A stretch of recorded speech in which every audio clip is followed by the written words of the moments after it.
Welcome to Journey Through the Gate, your paranormal portal podcast, as we delve into the many questions and wonders brought on by the supernatural experience. What's on the other side of the gate?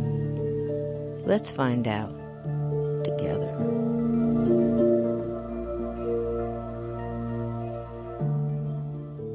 Come on in through the gate, and welcome to our spooktacular Boo Bash. Halloween is just too awesome to pack into one day, so we here at Journey Through the Gate are bringing you 2 full months of Boo. That's right, extra episodes and surprises to celebrate things that go bump in the night, with special guests Linda Godfrey, Monsters Among Us, Ron's Amazing Stories, Ghost Story Guys, Richard Sennett, Ghost Hunter, Tony Bruschi from Real Ghost Stories Online, Darity Wesley, the Diva Oracle, Dan Baldwin's Old West Ghost, Simon Entwistle, London's Best Ghost Stories, Witches and Bitches, Haunted Virtual Asbury Park, New Jersey tour. We have haunted houses, haunted lives, listener stories, and a special KSPS, Keystone State Paranormal Society's special reveal of our investigation in Gettysburg, Pennsylvania. Crispy and I would like to thank you for joining us in this very special season of Boo. Oh, and happy Halloween.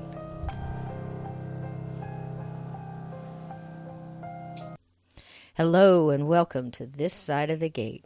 I have a very special guest on that is going to walk through that gate with us and tell us a little bit about his favorite things in paranormal investigating. He has a fantastic background, and I agree with my friend Kat Ward from Paranormal Heart. It's just so interesting. He has been a stand-up comedian. He is involved with the MMA as an announcer and has been all over the place. He's about 7 years in the paranormal investigating world in several different groups, and he's also almost a neighbor. He's a Jersey boy, and I'm proud to say that that is just neat for me. And I cannot wait to get him on. And we have on tonight Ron Yacovetti. Come on in, Ron. Hey, how are you? Thanks for having me on. I got to tell you, since we're both from Jersey, just from force of habit, from living here for so long, I'm not used to going through any gate without paying some kind of a toll. So I don't know if this is an easy pass scenario. I can. There's no pay for entrance. You only have to pay if you want to leave. Wow. That's Jersey, baby. That's true. That's true. For those who don't know, when you go from New Jersey into New York City, you pay a toll. When you're leaving New York City, go back to Jersey, they're like, it's on us. Go ahead. Yeah, right.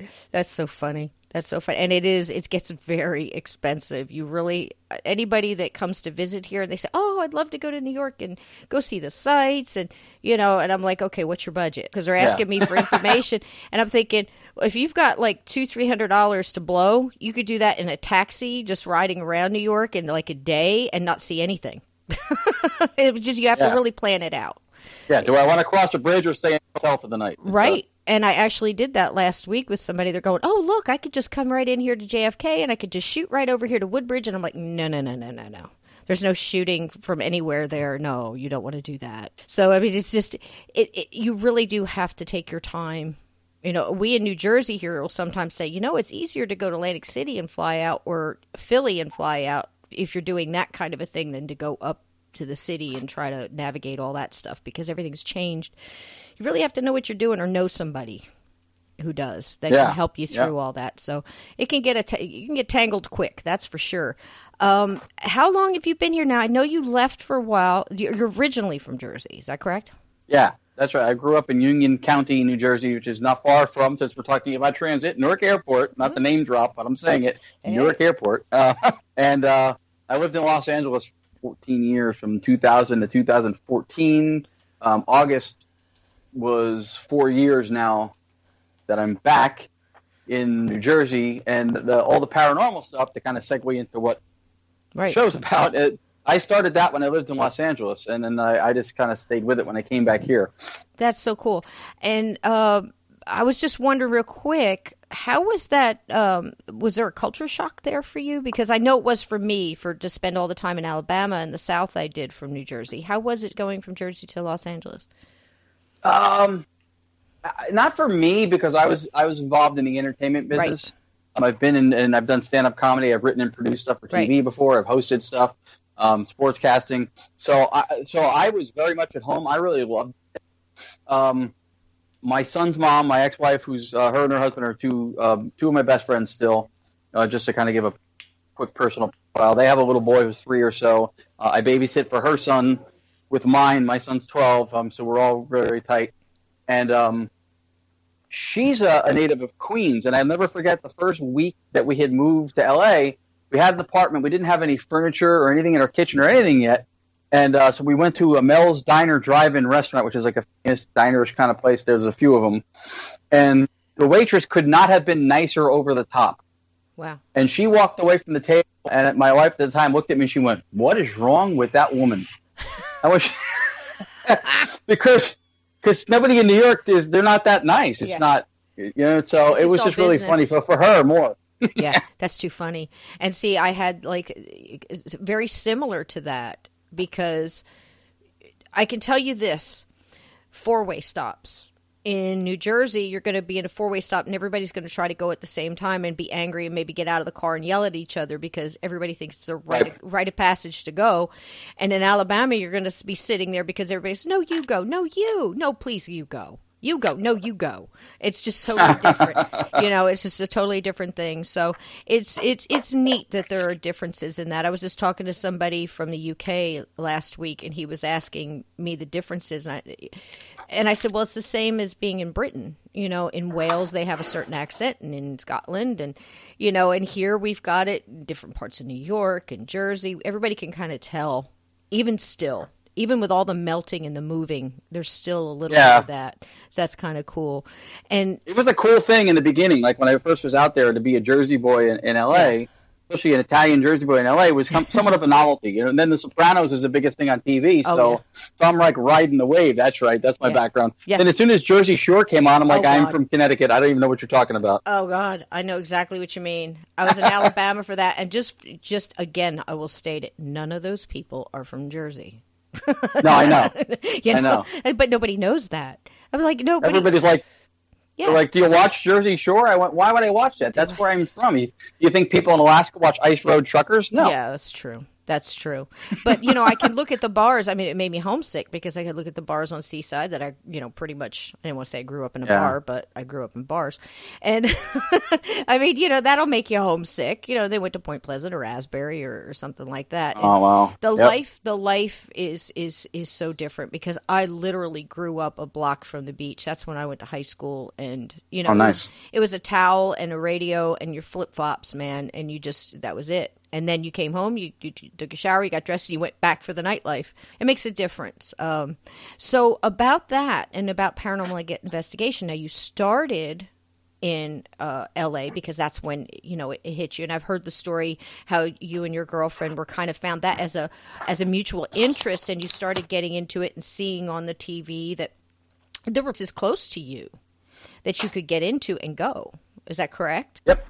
Was you were seeing that there was places around you that you guys could go investigate, either go on tour or something like that. What were some of those places? What was like the first place you went to investigate? Well, the first place ended up still to date being my favorite place. And the funny part of that, the origin of that story is we started doing it because everybody has their good sides, right? So the relationship didn't work out, so be it. But if she thought that I was interested in something, she would try to dive in and find, a way to maybe experience it, go to the place, or whatever the activity might be. And so we didn't agree on any of the same TV shows at all. Like, we would go through whatever, you get 8,000 channels with cable, and we literally found nothing until, get ready for it, Ghost Adventures, for whatever reason. Not that I'm bashing the show. I like the show. She liked the show, but it was just odd of everything on TV that's what this couple agrees on. So we start watching that. And then some of the locations they had were the Pico House, Glen Tavern Inn, Right. Omen House in Beverly Hills. Right. And then so we started seeing places that were like, oh, hey, these are nearby.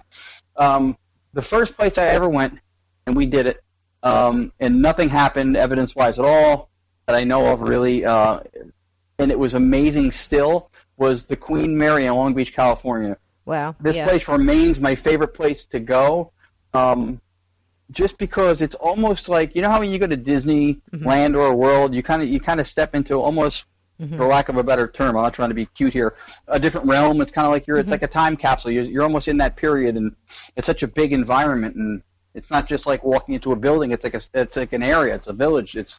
The Queen Mary is like a floating piece of elegant history, and I just love everything about being there. It is a very active place. I did get one of my best evidence captures to date, a visual picture of a shadow figure that is eerie even to this day when I look at it, on that ship. Tell me about the in shadow figure 2013. picture. Tell me, not to cut you off, but to go back to that. Tell me about the the picture that you got. It is, all right, so this specific night, just kind of paint the picture, it's after 1 a.m., it's between 1 and 2 a.m. approximately. It's a part of the ship going from the engine room, which people have seen on TV and Goes Adventures, and it goes into the gallery area, which used to be an engine room way back in the day, or a boiler room, I think. And then it's going into the infamous boiler room number 3. They oversold the website tickets. So normally the tours are 20-ish people.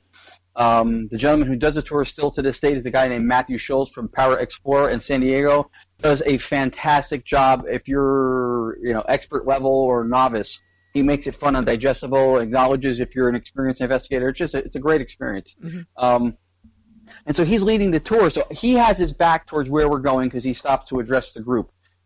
43 people it was approximately from the oversell. They're all facing towards the boiler room that we're headed towards, just coming out of the engine room. And the only person facing with their back towards the boiler room is him because he's talking to the crowd. The security guy let us through. You have to have security escort to even get into that part of the ship at this hour. No hotel guests are able to get down to that part of the ship without keys and the security. And so the girl I was seeing and he goes, look, you guys have been here, you've heard my spiel, go ahead, walk ahead. So we walked ahead, and I'm like maybe halfway across this open gallery, and I'm just taking random pictures. And you're supposed to in paranormal investigating, if you take photos, at least take like a series of 3. So if you have an anomaly in one of them and they're sequential, it's not explainable. Nothing physical can move in and out of a frame that fast without leaving some kind of a trail or blur. Okay. So I don't do that because I'm just like throwaway moments, right? Take one of the other corner, or take one of the door that I can see very clearly. I can see this door. 5-6 hours later, whatever it was, it's like 4 something in the morning. The sun's getting ready to come up. We're back at the apartment. We're kind of going through our phones. I had a Samsung at the time. And I'm looking through pictures, and here's this dark robed shadow figure standing in this doorway and there's white lights kind of going under them. And I've had the picture vetted. It's in a book. They have those ghosts of the different cities and areas. There's one called Ghosts of the Queen Mary that I think Amazon has it, and they sell it on the ship and the gift shops. And the publishers vetted it. They, everybody, are you sure these aren't white sneakers or little white lights on the bottom? And what idiot dresses in all black and puts on white sneakers that you can see? Come on, that's not even good for Halloween. And I would have seen the person standing there and not taking the picture. Right. So I find this thing in the doorway afterwards.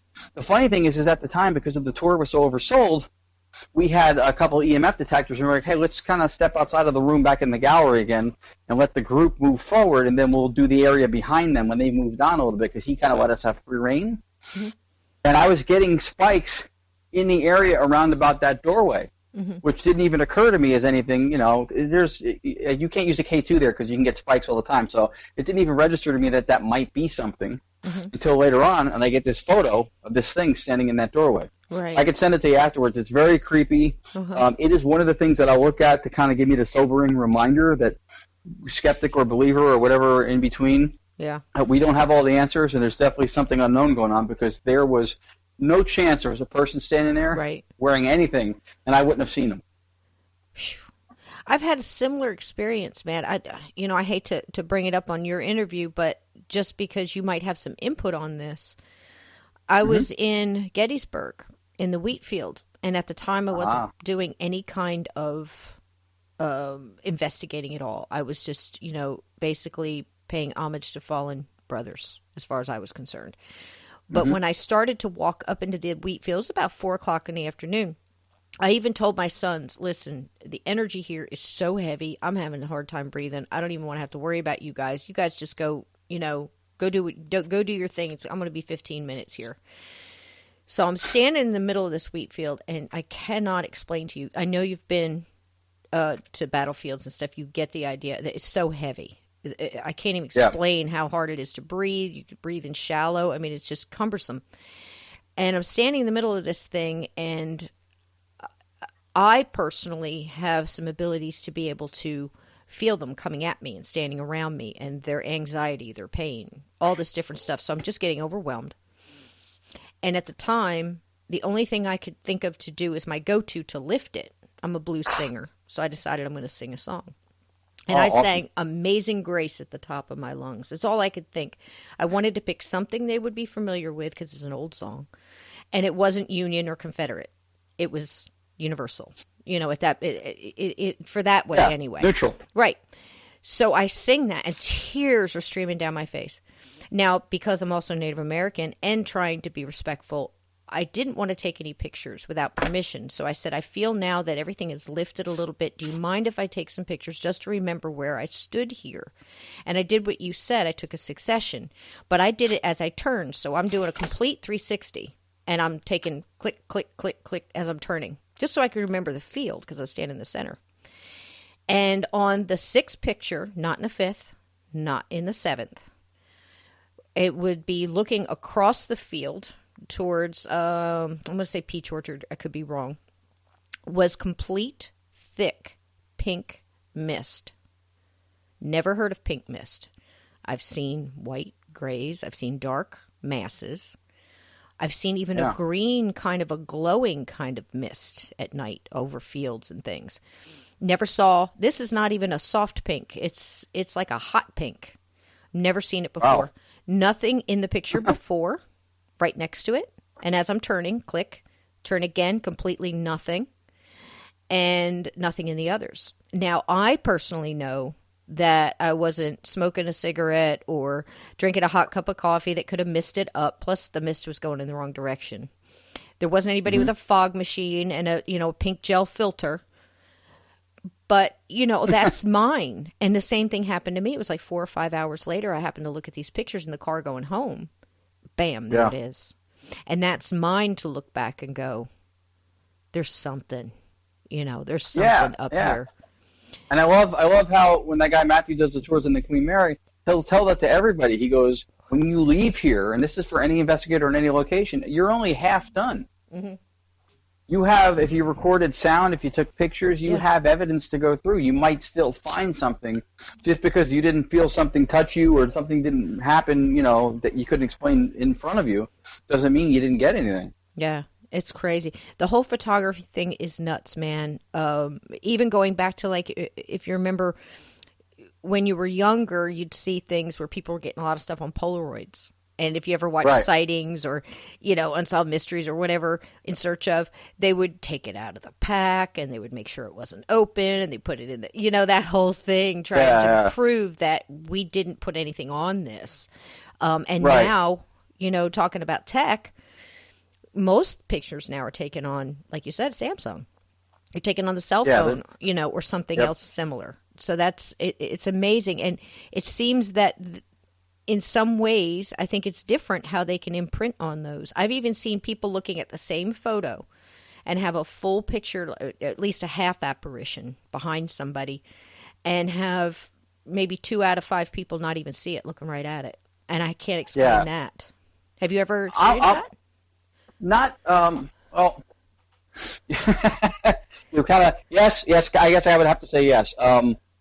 I was going to say, and then don't let me forget that I was going to answer that. 'Cause I'm big on, I have, I guess I'm called the sensitive. I'm not a self-declared sensitive empath, whatever. This is what I've had a variety of different psychics and shaman and stuff tell me of my having a very exceptionally high vibrational level and everything else. It's not on my Match.com profile. High vibrational levels, likes nights out on the. It's not. I'm not declaring it myself. It should be. I know.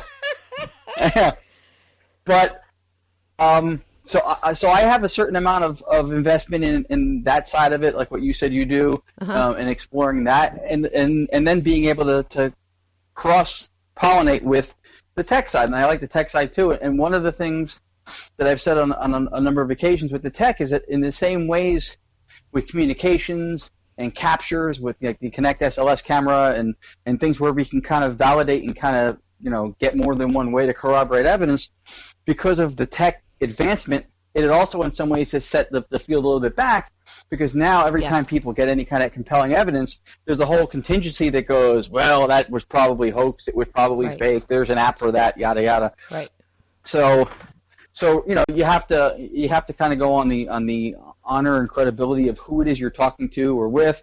If there's ways to vet the photography or the video or the audio or whatever it is, of course you want to do that. Use good judgment. There's a concept these days. Right. Use good judgment. You can do that. To circle back to the other thing, I completely forget because this is becoming more and more of an anomaly. I had, again, Queen Mary. Every year I've gone back on a vacation. My current girlfriend and I go back, and not this past November, but the one before. It's very ornate, very Art Deco. It's got the beautiful wood and brass, and I've gotten pictures of the front observation bar, which is so elegant. And I realized that to photo album that stuff, I don't have anything that says observation bar. And there's this beautiful sign just on the outside of the door. So it's kind of a lull between dinner time and investigation time. It's very quiet. There's not really people walking around. There's like two waitresses working in an empty room for the most part. So I wait for the girl to cross the doorway, and I take a picture of just the sign. I don't see anybody. There were no customers in the place. The girl crossed back over towards the bar, and I take a picture of the doorway with the sign that says observation bar. Look at it later, and there appears to be a partial of what looks like a heavyset woman, maybe, kind of looking down on, and a very side but rear position profile of a child in the window at the back part of that part of the observation bar where the little tables are. So this past December, she and I go back last year, and we probably looked like two of the craziest people they've had on the ship in quite some time. We're going back and forth. We found the table in the window. We're looking at tables and stuff outside the window. We're looking at the setup around the window. We're going back to the door. We're just outside of it where I took the picture. We're trying to frame it, and we're going back and forth trying to see if there's any way we can debunk and explain how that could have happened, because just like the other picture, when the waitress cleared my frame, I waited for emptiness to take it. If there was somebody on the other side of the window, I clearly would not have done it because I could see it. Right. And so I even did that. I went to the outside of the window and stood there to see if she could see me from inside where I was taking the picture. You can. Yeah. So here's a partial and then a partial of a kid through the window, kind of gazing off, and there was nobody there. Right. And that'll blow your mind. I don't care how many times it happens, and then you get it, and the first thing you want to do is show it to people. And then you hesitate because unless you really know that person, you want their professional opinion as, say, a paranormal investigator. And you also just want the validation, do you see it too? And the thing that gets me is I have them where, like I said, I can show it to 5 people at the same time, and they'll either go right to it and go, I see him right there. He's wearing this. He's got a vest. He's got a bowler hat. He's got long hair. They're describing exactly what I'm seeing. And then 2 other people looking right at it and go, I don't see it. I don't know what that is. I don't know if it's a vibrational thing. I don't know if it's a block. Like we say, we have these filters in our brain will only let us accept what we will accept, what we can handle. That's an interesting perspective. Yeah, I don't know. And some people say that it's either a luck of the draw, I took the picture at the right time and I caught it, or some people say that it showed itself to you. It was okay with or wanted you to see it. If you go to that mindset, then maybe what you're saying when you're looking at it in review, maybe it kind of holds form to not being visually available to whoever else is looking at it. Yeah. I'll send you the 2 pictures I'm talking about. The one with the window, I took the original, and then I zoomed twice in on it so you can actually see. There's a piece of what looks like some kind of wood or something that's kind of overlapping with where the kid's head is, which if that kind of tragedy actually happened, the kid would be in an ICU. He wouldn't be on the ship standing next to an adult. Right. So there's got to be something wrong with how those 2 things kind of overlap. Yeah. It's so odd. Did they do it like you said? Did they do it because they had a connection with you, or they just wanted to be known for whatever reason? I think the shadow. If I go by gut feeling, and if anybody's listening to this, I don't know. Right. Right? I don't either. I don't know. But I felt like the shadow thing was kind of letting me see it. I felt like that thing kind of like showed itself to me. Right. The other two, I feel like I kind of just caught them because it looks like in whatever the scene that they're in, so to speak, it looks very organic, like it was a moment frozen in time, kind of. Wow. And I just kind of caught it. Yeah, and that begs all kinds of other questions too. Is this, was it that I've got this, and they're really all theories. And mine tend to melt together sometimes and then shift away from each other and come back again. It's just the way the subject is. But it's almost like let me explain it like this. If you take your own square foot of real estate, wherever we're standing right now at any given time, millennia has been there. So, it was an empty thing, and then it was whatever, and it was darkness or whatever you want to believe, dinosaurs, this, it's all in this one section. So if it's like a book, and all the pages of books are time, days, moments, and time.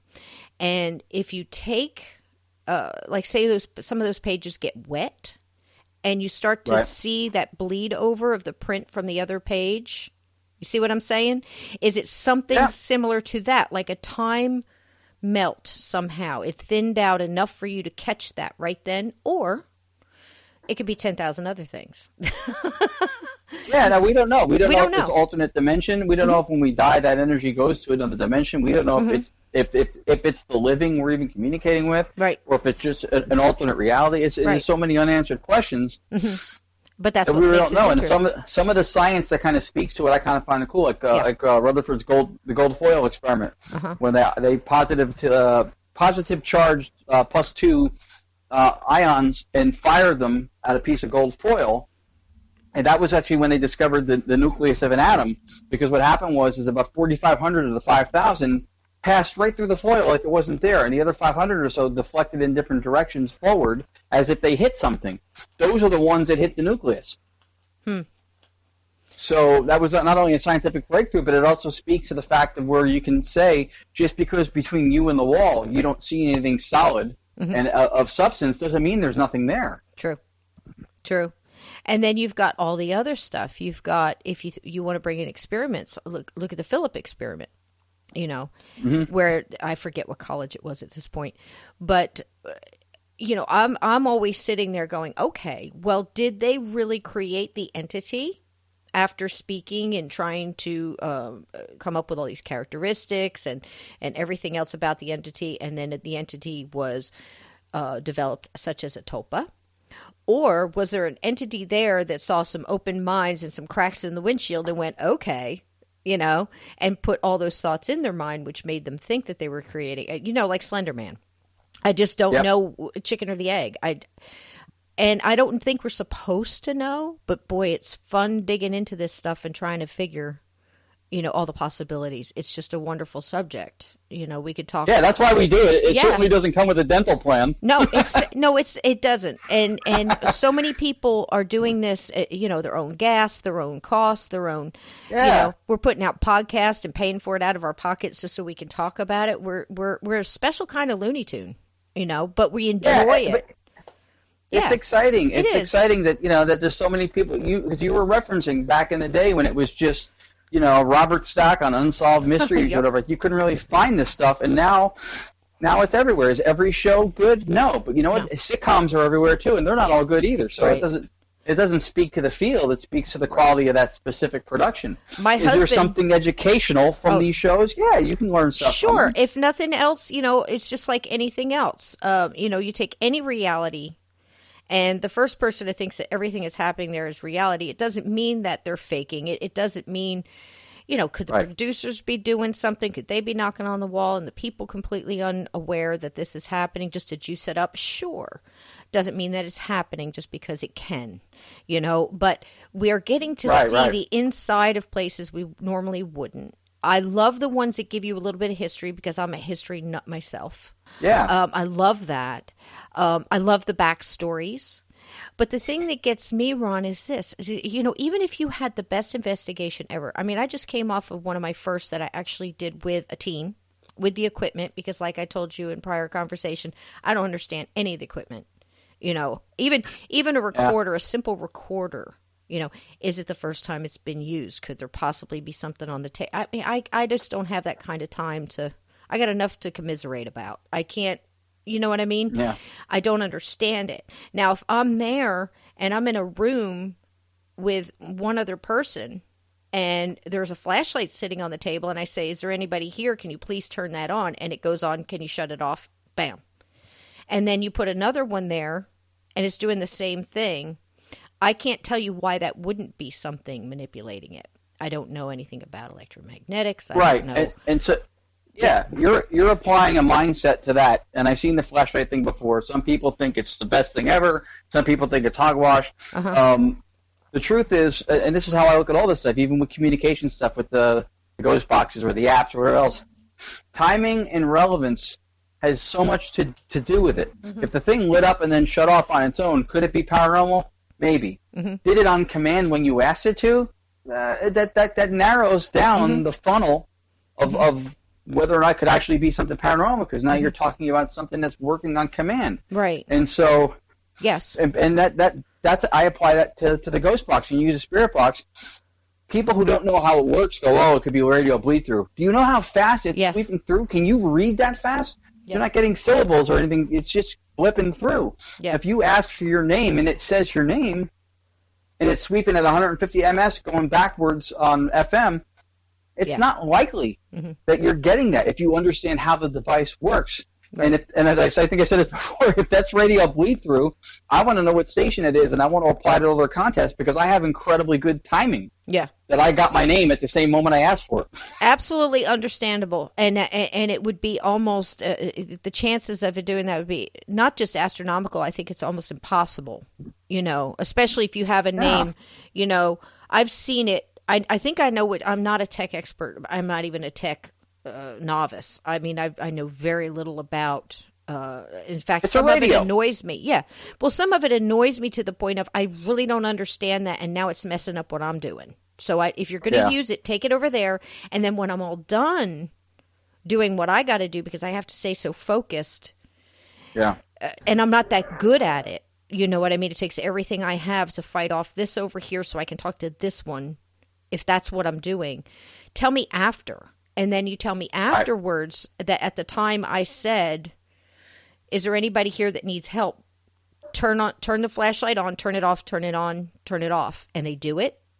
The probabilities just got, a little bit more for the side of, hey, maybe there's something here. Because it is on command. Absolutely. Yeah, it is. I did an investigation at White Hill Mansion in Phillipsburg, New Jersey. The first time we did it with a group of 10 people. It was booked by a guy named Chuck Lehman of Chuck's Paranormal Investigations, Adventures, whatever. He's a one-man show. He's a really, really good investigator. And also Bearfort from Northern New Jersey was part of it. And we had K2s and stuff all over the basement where the bar is. Got nothing. Paranormal Lockdown's been there before. They've had the bar become very active. And we got nothing. Mm-hmm. At the end of the night, Robert from Bearfort, Robert Bandoff, decides to put on German folk music. Now we start getting hits on some of these things that were dead the whole night. Right. At one point, just to validate that it might be something, I started calling out patterns like that K2 up. I would point at the one, like this one up, go near this one, go to that one, and I was mixing the patterns up a little bit, and they were doing it in the order. Right. So, maybe I'm not an intelligence, but that sure was. Yes, exactly. See, that's exactly what I'm saying. I agree 150% because I've had that happen. I have stood in a spot where it was amazing to me, Ron. I swear to you, my hand to God and Buddha, Allah, everybody, this happened. Because I think they knew they were in a spot where ghost hunts come through. They're pretty much, well, not 24/7, but a large part of the day, every hour on the hour. And they were familiar enough with the equipment where I could say, can you give me a yes? I was holding dowsing rods. Can you give me a yes? What is your yes? And they crossed them, and then they uncrossed it. And then they lit up the EMF meter all the way up and all the way down turned the flashlight on and off, and I went, okay. In that order. Yeah. Boom, boom, boom. And I said, okay, I guess you guys, are familiar with this. It's like, okay, here we go again. Here comes another one asking us questions. I mean, I could just feel it. It was amazing. Yeah. But you are going to get the stuff like that. And that just blows my mind. And not to stop this, but I wanted to go back for a second to Queen Mary, if you don't mind. Because I don't mind. I can't wait to go back to the Queen Mary. Yeah, I love feel that you. place. I'd love to go with you. The thing, my problem is I've got so many ships and boats in my head right now. I want to just pinpoint a little bit of the history of the Queen Mary, if you don't mind. Because is that the one that's got the pool with the little girl and the footprints? And I can't... Yes. Yes. There's the alleged ghost girl named Jackie. The late great psychic medium Peter James. Love him with my whole heart. That was his home base. Yes. For a number of years. He has one of the best quotes, and I use it all the time, to his credit, talking about, I may be getting the exact phrasing wrong, but it's more or less for the believer, no evidence is necessary, for the skeptic, no evidence will do. Mm-hmm. I which I love. That place is the ship you're talking about for that. Now, that pool area has yielded a lot of really good evidence for a lot of different investigators. Mm-hmm. I have not had the most of my two captures were in different places. We've gotten some audio in there before. Okay. The last time we went last November, my girlfriend did get a disembodied voice, and she heard it in her ear, and so did Matthew, who runs the tours there. At the time it happened, and then upon review, she did catch it. I don't think every recorder in there caught it, which was kind of interesting when that happens. Yeah. But that was in the changing room area, which is like a long hallway with the little stalls, no doors anymore, but stalls. Okay. Just behind the pool. The interesting thing too about that little hotspot is the boiler room in the doorway, which I got my shadow figure picture. That boiler room is one deck below, because during the time the ship was in use, that was the main heating source for the pool. Okay. Is that where the because young it was below it? Is that the door number 3 or whatever? I can't remember the 3. Door number 13. 13. That what? Is that 13, where he yes, got trapped behind? John Petter got split in half by the door. Okay, that's what I thought. Watertight door number 13, yeah. And they've opened up the frame of the doorway to make it so people on the tours can walk through. Oh, but there are other doors in that area that show the actual size the door was when he got trapped. Mm-hmm. The normal size for those doors. Do you think he's still there, Ron? Yeah, if anybody's still there, I do believe he's still there, because from what I've heard historically, and again, Matthew Schultz, phenomenal job. He really knows the history. He was a very young, jovial kind of guy. He loved to mess around with the ladies, I guess, whatever. And he was, I believe, an electrician or a fireman, and he was working on the electrical stuff at the time. And he really felt at home, from what I understand, on the ship. So I think he already had an affinity for the location to begin with. Right. I would say, if I had to guess, again, we don't know, but if I had to guess, I would think that he's still there. There are sessions I've been witness to with recordings and with dowsing rods, where communication with him. There is I don't have it. It's not mine. There was a tour guide for one of the daytime tours, who him and another young lady did an EVP session under the one escalator in part of the engine room, which was kind of John Petter's turf. And they asked if he was there or something like that, and there's a very, very clear whispery yes. It's Class A all the way. Mm-hmm. Wow. And I think so. I would say, yeah, I would think he is. Yeah. Well, you know me, that just makes me so sad. I would just hope that by now somebody would have helped him, or maybe he doesn't want to leave. Because I've had plenty of those where they say, okay, we get it, appreciate it, but I'm not going. Just rather stay here for now. And that's free will. That's fine. For whatever reason. And I find out a lot of times it's fear, and, it might be a religious belief or something that they did or don't want to. There's people over. I actually had a guy in a house tell me one time, he says, my ex-wife's over there. I'm not going. Plain out. It was so funny. But as far as history, obviously there's so much history there, and I can just imagine how it looks in there, because once you get on a ship that large. It is like its own city. Yeah. What are some of the other historical places that you've gone that you really, really loved? The history, the whole atmosphere, everything. White Hill Mansion is definitely on my list. Tell me about this that. is a place. White Hill Mansion was built 1723. That's 53 years before this was the United States of America. That's one of the oldest places that you can probably find to investigate. Not the oldest, but it's definitely up there. There's a lot of places in this area that I like. White Hill, the Morris Jamel Mansion, which is in Washington Heights in New York City. It's literally the closest place to where I live. It's just across the very expensive bridge that we referenced earlier, like 20 minutes away. What is some of the history of that place? I can imagine it now being in the middle of Manhattan where it was, and I've done some studying on it myself. And it used to be, of course, so much larger. And at the time, I believe that it was used Revolutionary War, where they could see out for miles. From that spot. It was going into the Battle of Harlem. It was a stronghold for Washington. He was there for about 5 weeks because he had vantage point views that allowed him to see the Jersey Palisades, Connecticut, all of Manhattan Island because of the elevation, and obviously at the time, no skyscrapers, buildings, and bridges like we have now. Right. It was where Washington had his first major victory, defeating the British and the Hessians, which were the German mercenaries, which was a kind of morale boost, I guess, at the time that they needed. But he was only there 5 weeks before he was driven from the property. And then further into the history, the namesake of the mansion, Elijah Jamel, had been there. As you and I had discussed, Aaron Burr had residence there at some point. It was used as a tavern and a bar for a number of years. And we both know from a paranormal standpoint, when a place has a historical background like that, there will be some documentation and things you can reference, like as far as when the Jamel family had lived there, or when Aaron Burr was there, or George Washington was there. But when anything is like a bar or a tavern, even to this day, modern day city, anywhere USA, crazy stuff happens in bars and taverns, fights and deaths and drugs and prostitution. So who knows what kind of things could have gone on in that place that would have fed now activity. True. During the time it wasn't really being documented. True.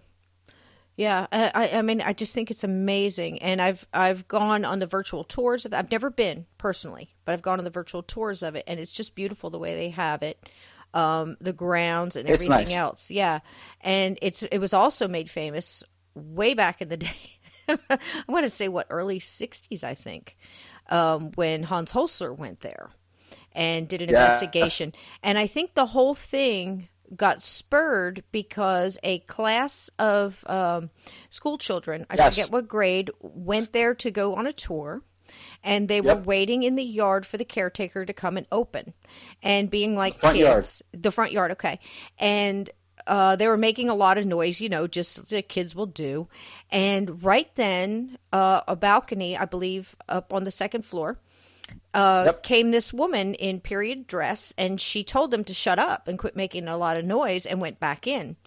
And later on, they told the caretaker when she came, and she says, well, there's nobody in here. And then they went in and saw the pictures of Madame Jamal and said, that's her, that's the lady. And said, well, that's impossible because she's been dead now for quite some time. And I think Hans Holzer actually went with a correspondent from one of the magazines. I can't remember which one. And she went with him, and he went and asked permission to talk to the school kids. And they described everything that they had seen and went back and talked to the caretaker at the time. And she said the dress that they described was not in the photograph, but however was in holding in one of the storage rooms. So that further, collaborated what they were saying. They actually described a dress that they couldn't have seen on the trip. It was amazing to me. So, yeah, those kind of stories when people have a visual experience that at the time they almost don't even realize is a paranormal experience. They think it's actually a legit kind of. You mentioned Gettysburg. People have this sometimes happen with with reenactment stuff, and but they end up seeing what is an apparition, but at the moment it looks very real to them. I think that's amazing. That just brought to mind something we were talking about before too. People trying to get proof, and now that forensics have gotten to be what they are now with DNA and everything. I don't know whether you're familiar with Dan Aykroyd, who's very big into this because his dad was. They wrote a book together about the paranormal. His family always were very into the supernatural and the spiritualism movement and everything like that. So he kind of grew up in this. And I remember somebody was talking to him once, and he said, boy, if we could just get some DNA, if we could just, whether ectoplasm or if they touch something or, because you were saying about reenactments, and I know a story, and I've heard it from the gentleman that it happened to firsthand, and he was actually in a reenactment. He was sitting next to someone in Devil's Den, in amongst a group. The man actually, he didn't have any of the gunpowder packets, how they loaded the front loaders at that time. He didn't have any. The guy reached in his bag, gave him some, and then he turned around again to say thank you. The guy was gone. Now, how in the world can a ghost pass objects like that? Do you know what I'm saying? That just blows my mind. Yeah, there's obviously there's different hypotheses about how that kind of stuff happens. Right. I believe, if I'm not mistaken, that's in a port where something, and this happens to people a lot of times in residential cases. They'll find where they'll have like a favorite ring or some kind of a pin or whatever, and they'll have it on a dresser, and all of a sudden it's gone, and they haven't worn it, and nobody's been in there, and then all of a sudden it'll show up 4 days later on top of the refrigerator next to the sugar. It's like, wait, what? How did that? And things will pop in and out of existence. It's not explainable. The problem with those kind of things, as far as an evidence perspective, is it's very hard for the person who's not part of the story or didn't experience it to not look at it and go, well, maybe you just forgot it and put it next to the sugar. Yes. Because that happens all the time. But it's so odd. It is one of the things that happens. Yeah, and I know you've heard of the stories too. Anything from I can't remember exactly which story it was, but I remember where eggs were coming through the ceiling, and they didn't come out of the refrigerator. Eggs. Now, how do you get an egg through a ceiling without breaking it? These are raw eggs, not hard-boiled, because when they hit the floor, they broke. I mean, I can't even imagine that. Now, I've heard of rain. Everything. You could say telekinesis. You could say, so many different things you can bring in here. But rain. I'll tell you what I'm hearing. I'm hearing Denny's next breakfast special right there. And grand slams falling from the ceiling. Can you imagine that? To stand there and have that. Now, that's some kind of, and I've heard many apporting stories, where things were coming into somebody's room that weren't theirs to begin with. It's like, this didn't belong to us, or they're getting stuff from way back in the past. As well. I'm going to throw a name. Whoa. I'm going to throw a name and the story at you. Okay. I'm curious to see if you know the name, because you've been in this field for long enough to have known. He's a parapsychologist. He's from New Jersey. If you've heard of like Barry Taft or Lloyd Auerbach from San Francisco, Lloyd and him were very good friends, or at least they knew each other very well. His name is Peter Jordan. I just wanted to say it at the same time you did. Yep, Peter Jordan. Yes. Amityville. So Pete, yes, he was involved with Amityville. Peter is a longtime friend of mine. I've not talked to him in a couple of years, and when I moved to California in 2000, when I came back, within the first year, I had dinner at his house with him and his wife. They're very sweet people. And so I didn't tell him about me being involved in the paranormal stuff. He had been doing it for probably 20, 30 years at the time I left in 2000. And I thought he might have found out. I didn't know. It didn't come up. And then before we went to have coffee after dessert, whatever, he brings it up. Then his wife kind of went into their own thing, and then we talked shop for a little bit. And he's like, hey, maybe one day we can do an investigation together or something like that. I was like, oh, that'd be awesome. Since that time, he's not really involved in the field. I don't think I reached out to him a couple times. I think because at the time he did this, while it wasn't as popular and it wasn't as available and there wasn't as much gear and all this other kind of BS, It was more of an elite club. It was people who were engineers, PhDs, and Yes. and so I think he feels like the bar's been lowered down to the pedestrian level. Mm-hmm. I think, and that kind of turns him off, where it became more of a fad and pop. This is just my guessing because Mm-hmm. he's a brilliant guy. Mm-hmm. You mentioned my background in the beginning. I did stand-up comedy for a number of years. Mm-hmm. That's how I met him. He was a very good stand-up comedian. Mm. And then separately, he would mix it to, he would lecture about Wow. ghosts and UFOs and stuff like that. And so he, at one time in the past, had mentioned to me about maybe coming, to a thing, and I wasn't ready at that time. This was before I moved away, and now I would love to do something with him because he's really, really knowledgeable. He's very smart, Mm-hmm. and he's been at this for a while. He told me a story back in the day. He worked on a case. It was somewhere up by Massachusetts, I think, where people had this tool shed, kind of a little wooden structure somewhere on their property, and they had all these different saints and statues and religious figures, and it was like full of them. And they would come out in the morning, and they would go into the little shed, and every one of them had anything that had hands or the hands like overlapping or had a communion host in it, like in a port. They would just be there, and so they would collect all the communion hosts, the little wafer things, and put them in a bag, and they'd get rid of them, and they'd come back the next morning, and it was completely replenished. Phew. They didn't know how it was happening. So they did an investigation at one point in there, and so he was, because he's a clown and he jokes around, he told me, I was thinking, about messing with my buddy next to him, I forget the guy's name, and putting a communion host on his shoulder and going, look, one just showed up on your shoulder. He said, and as he thought of that, there was a popping sound. His ear was ringing for days, and this thing whizzed past their heads from behind at an upper level, zooming down in, and landed in the room. And they tried, on sitting on a chair, a stool, or whatever, they tried to recreate the trajectory and the experience, and they could not replicate what happened. On top of that, one of the hosts that they had found, I don't know if it was from that trajectory being fired one, but one of them had an engraving, like a marking, like an imprint, where it's like embedded into like pressed into the image of the on the wafer or whatever. That was exclusive to the Vatican. Whoa. And it showed up in this place. And for someone to have that seal to be able to recreate that was kind of like, I don't think it was even publicly released, so people would be able to find it, and Right. Wow. Yeah. So See, he had a lot of really good stories. yeah. Well, I can imagine. But I also, in you bringing up that story, makes me bring up a question I ask all the time, like, what happened to parapsychology? I'm sure it's still out there, but do you remember, like, in the 70s when, you had, like, the entity case, and, of course, Amityville came up somewhere after that, and all this, that's all you were hearing. You were hearing, like, the Barry Tefts and the Lloyd Auerbachs, and, they were coming up on all the shows, and they were giving their explanations, and it does seem, in some way, we've kind of moved away from that. Or maybe we haven't. Maybe it's just so covered up with everything else, I'm not seeing it. I don't know. What's your take on that?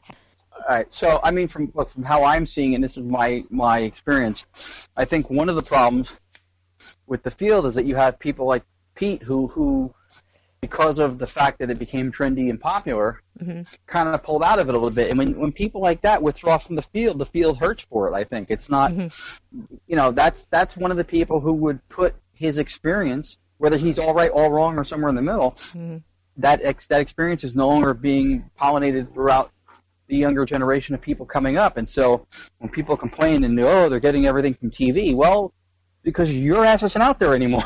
Yeah. You have to be out there as part of it. I agree.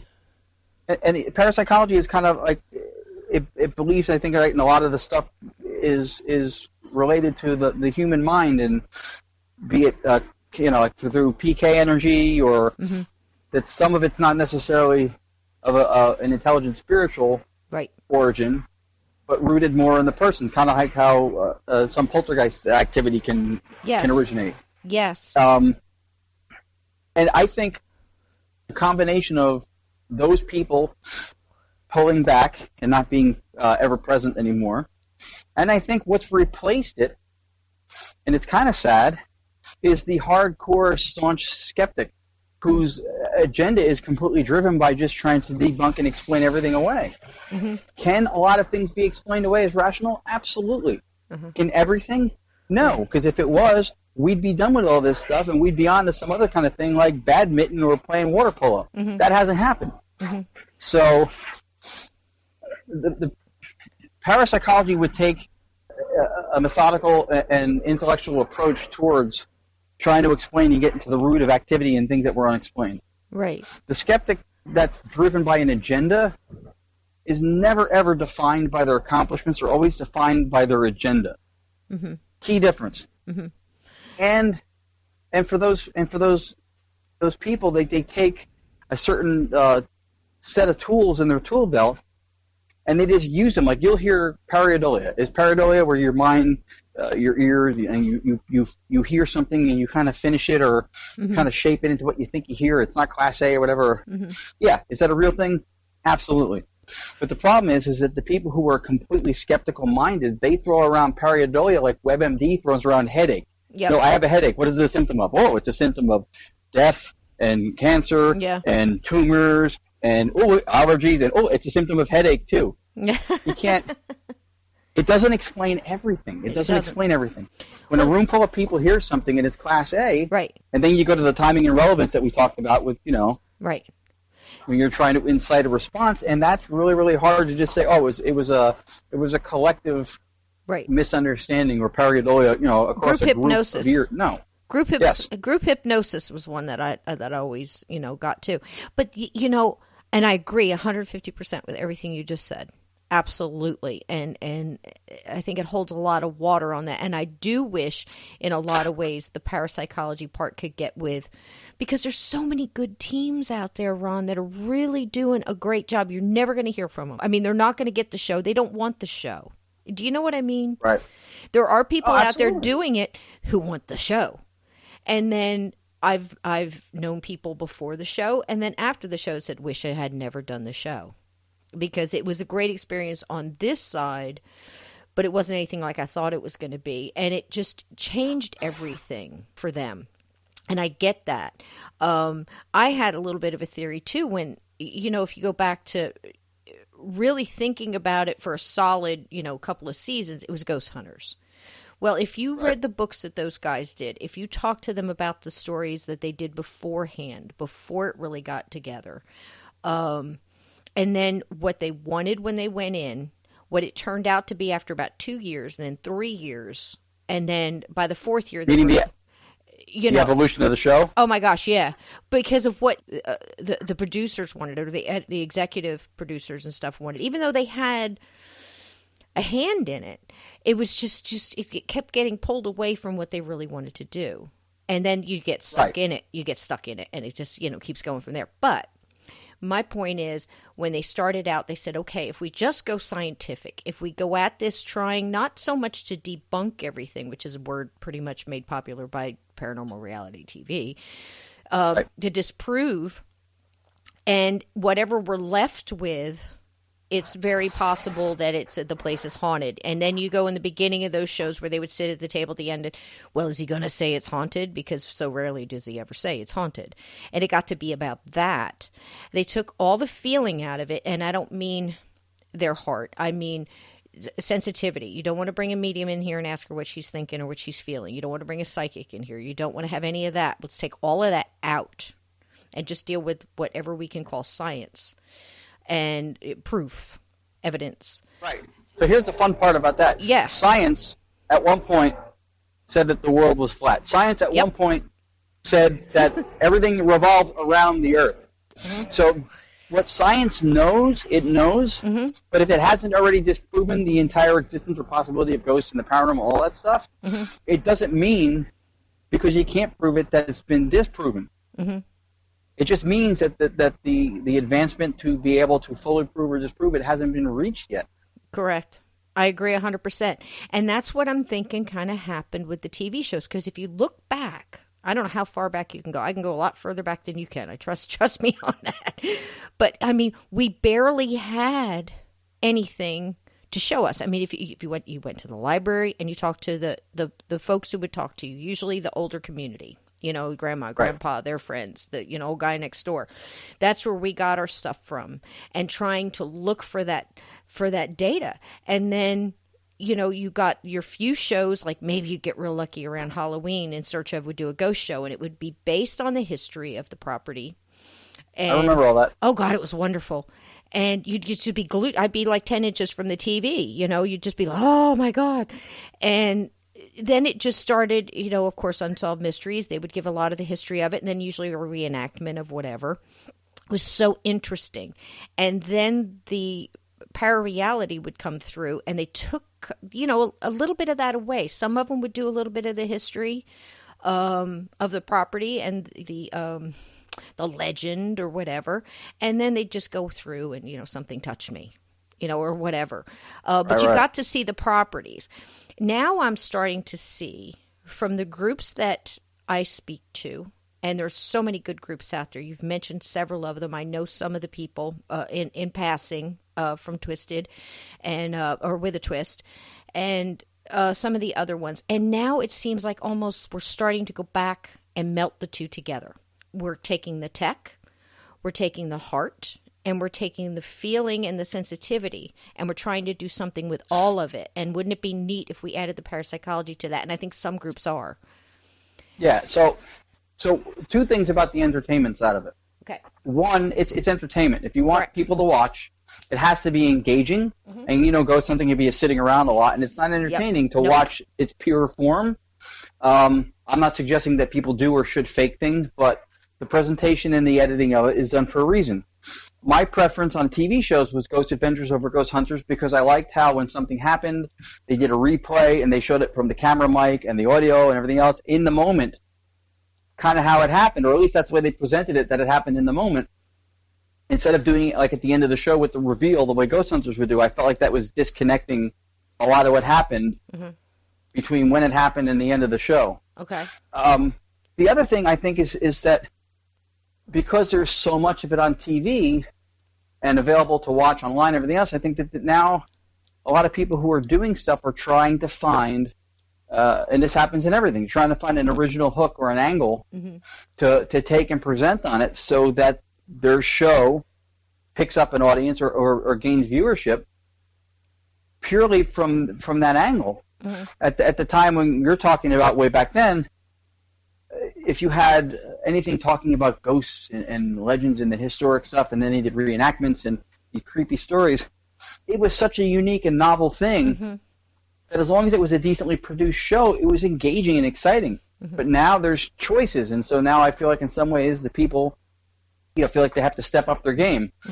The other thing, because I did work in Hollywood for a while, and I had written movies that I came very close to getting sold, the adage for the writer in that aspect of, and this kind of probably holds true with shows too, is, because you mentioned how the show had changed, is that they say if you have a really, really, really good script, by the time the producers and everybody are done putting their hands on it, you should end up with a decent movie. Yeah. And that's just the way it is. In anything, whether you've got a show, especially a show based around real people. We brought up Jersey Shore. I mean, anybody from New Jersey, even New York, would just go, oh, please. The only thing real about that was the places they went and, the area surrounding them. And that was nostalgic. That's cool. Just for anybody that's here. But, everything else is just, it's like Big Brother or anything else. They're going to tell you to act a little bit strange, or these real court TV things. Most people watching TV, if you don't know by now that this is entertainment, and you take it and you run that through your own common sense filters, then you probably need to stop watching it, because that's not what it's like. I mean, a paranormal investigation is you're going to go into a spot, there's going to be bugs. If you're in a cellar, I can't tell you how many times my son was just, I'm like, are you okay? And he's like, I just don't want to get bit by a spider. I'm cool. I'm just staying really, really still here, because it's dark. It's dank. Here's the upside nasty. To do investigating in the winter. Yeah. Okay. Yeah, there you go. Oh, well, we're in a dark cellar. I've slept at Haldeman Mansion in Bainbridge, Pennsylvania. 4 of us spent the night on cots and air mattresses in the mansion. And then we went back a couple times afterwards when it was warmer weather like the summer, and there were stink bugs everywhere. Gosh. And I'm like, and spiders, you didn't see any of that stuff in the winter. Yeah. Oh, gosh. Yeah, and you're standing, by a swamp in the woods in Gettysburg, and it's, 1 o'clock, 2 o'clock in the morning, and, and you're talking to a flashlight. I mean, you got to have a... You gotta have a real love for the paranormal, and they're not going to do a show like that. Here's 8 hours of somebody talking to a flashlight, getting bit by Nazi mosquitoes. I mean, it's just unbelievable. So they're going to make it different. Here's another thing about contrasting the reality of what is, and in and of itself is very engaging and compelling, and then the actual production side of what you see. If you're a viewer, right? If you know the infamous Annabelle doll. Yeah. Now in the possession of one Tony Sparrow in Connecticut, who's a very cool guy. Got to hear him speak before. The doll is a regular run-of-the-mill Raggedy Ann doll. Mm-hmm. The movie has a completely creepy, scary, dark, demonic-looking doll. Yep. The actuality of that story and everything that happens to it would totally work, and it's scary just the way it is. The experience is what actually happened is very scary. But to get people visually on the hook with a movie poster, with a commercial, with an ad, think Chucky, right? You have to have something that looks like it's going to scare the pants off you. True. And so the doll evolves into something else that's more marketable, even though the real thing is plenty scary. That's it. All on its own. And if you think about it really like as an investigator too, right? The whole idea behind something dark and demonic is it wants to be invited in. It wants to be able to be welcomed in and brought into your home and given your attention so it can do what it wants to do and then infiltrate that environment or that person or whatever. Where are the odds more likely for that to happen with this cute little Raggedy Ann doll or this scary as hell dummy that looks like it's some sadistic puppeteer? Yeah, I agree 100%, and that's exactly it. And I say it on this show all the time. There's no need to add. We've become so desensitized. I can't tell you how many times I've said to people, you could be sitting in your living room. If a glass flies off the table and flies across the room, you don't have to have a demon behind it running it across the room. The fact that the glass flew across the room is enough. Now you've got that to deal with. But if you get it on, one of these shows where the poor woman is sitting there saying, the remote lifted off the table and hit me in the forehead. I was just sitting on the couch. The dog jumped and hid behind the couch. That's enough. But if you see it on a show, it's a demon and he's blowing hot air right in her face. She never said that. But they're going to add that there for the visual. And if you don't realize that, but you can't unring the bell either, Ron. Once you ring that bell, everybody heard her say, this demon was there blowing air in my face, or whatever it is. And that's just, it's crazy. I'm more of a fan of, like I said, the history ones. Tell me the legend. If you want to have the ghost walking through, that's great, because that's creepy. But don't add or detract from it. Tell the real story. And so many of us have those real stories, and so many have those real things that have happened to us, and you've shared some of them with us tonight. And I wanted to ask you, I always ask a couple of questions. If you don't mind, I'm going to hit you with them. Yes. The first thing that happened to you that got you interested in this, were you a young child? Did something happen to you, or you just had an inherent interest? Good question. I'll try to see if I can give you a short answer, because I'm very chatty That's okay. As I've explained. The first, so I'm fascinated with this kind of stuff since I was very little. Always found it really, really fascinating. The first actual hardcore experience that happened that I was like, whoa. I mean, there were things when I was a kid that I mentioned, I forget how long ago, on some show where my father was a drummer. I was on the top floor of the house. Third floor. The drum set was in like a soundproof room in the basement level, 2 floors down. And he would be out, my mom would be watching TV, my sister and I would be in bed, and I would hear sounds coming from the drum room. And I didn't even put 2 and 2 together that could be anything. But I do kind of remember that happening more than once when I was a kid. Wow. The eye-opener one was when I was in L.A. Before I started doing paranormal investigating, I had a friend named Lisa Hutchison. Her and her husband bought a studio called Radio Recorders, where Orson Welles did War of the Worlds and the Beach Boys and the Beatles and Elvis. Like, everybody had been in there. They closed the studio for the night. They come back the next day. All the doors are open. They smell cigar smoke. There's nobody in there even allowed to smoke. And she was doing her paranormal radio show, shooting or recording segment after segment, a whole day, like 15 hours of just putting stuff in the can, and then, to cut episodes from it. Numerologists, astrologists, psychics, everything. And at the very end of it, the guy who was the host of the thing was in the soundproof little lockdown room with a script in front of him. He goes, I'm going to read this last part in my Orson Welles voice. He clears his throat. The microphone, which is on an L kind of a stand, bar coming up, and then a pole going straight across with the mic in front of him, did a 180-degree turn away from him as soon as he cleared his throat, as if Orson himself went, no, you're not doing me. And we all watched it, and the sound guy raised his hands like he was being held up at gunpoint. He went, it was locked down, man. It was locked down. There's no explanation for it. It sat there for the whole day. It didn't move. There's no wind or air conditioning going through the room. It's a soundproof booth studio. And at that one point, the mic just completely swung 180 degrees away from him. That was the first that I really was like, what just happened? And we were all like in shock. One of the more profound ones was at one of my favorite places to go in Beverly Hills, the site of the Manson Tate murders, the David Oman house. Mm-hmm. David Oman's been on pretty much every ghost show. Right. From my experience, fantastic guy. He's always very welcoming. When I go to L.A., he just has me at his house. My girlfriend and I go there. We have dinner with him. He gives us the whole house to run through, go, investigate, do whatever. He's got cameras running. And nothing bad to say. I think he's a great guy. Mm-hmm. He's had some very profound things happen there. He really has. Constantly. Yeah. That is for me, in about 7 years probably doing this, that is the most consistently active place. Every time I've been there, something noteworthy has happened. The first time, he had a movie poster, full-size movie poster with glass front, a frame around it, and it came off the wall in slow motion, one hook at a time, and then was falling face forward onto the bar on its own. On its own. And like that 7 or 8 of us right, watched it. That's amazing. And he's got so many cameras around there too, but it seems like the spirit or ghost or whoever's there kind of knows where the cameras are, so some stuff will happen like right in front, and then some things will happen just right off. Like all those dolls and whatever those little action figures or whatever keep falling over. It's interesting that you said that. Yeah, because he has the little figurines on top of the fish tank. Mm-hmm. And when Zach was there with Ghost Adventures, they fell over, and I was there 10 minutes the first time I was there, and those things were going down.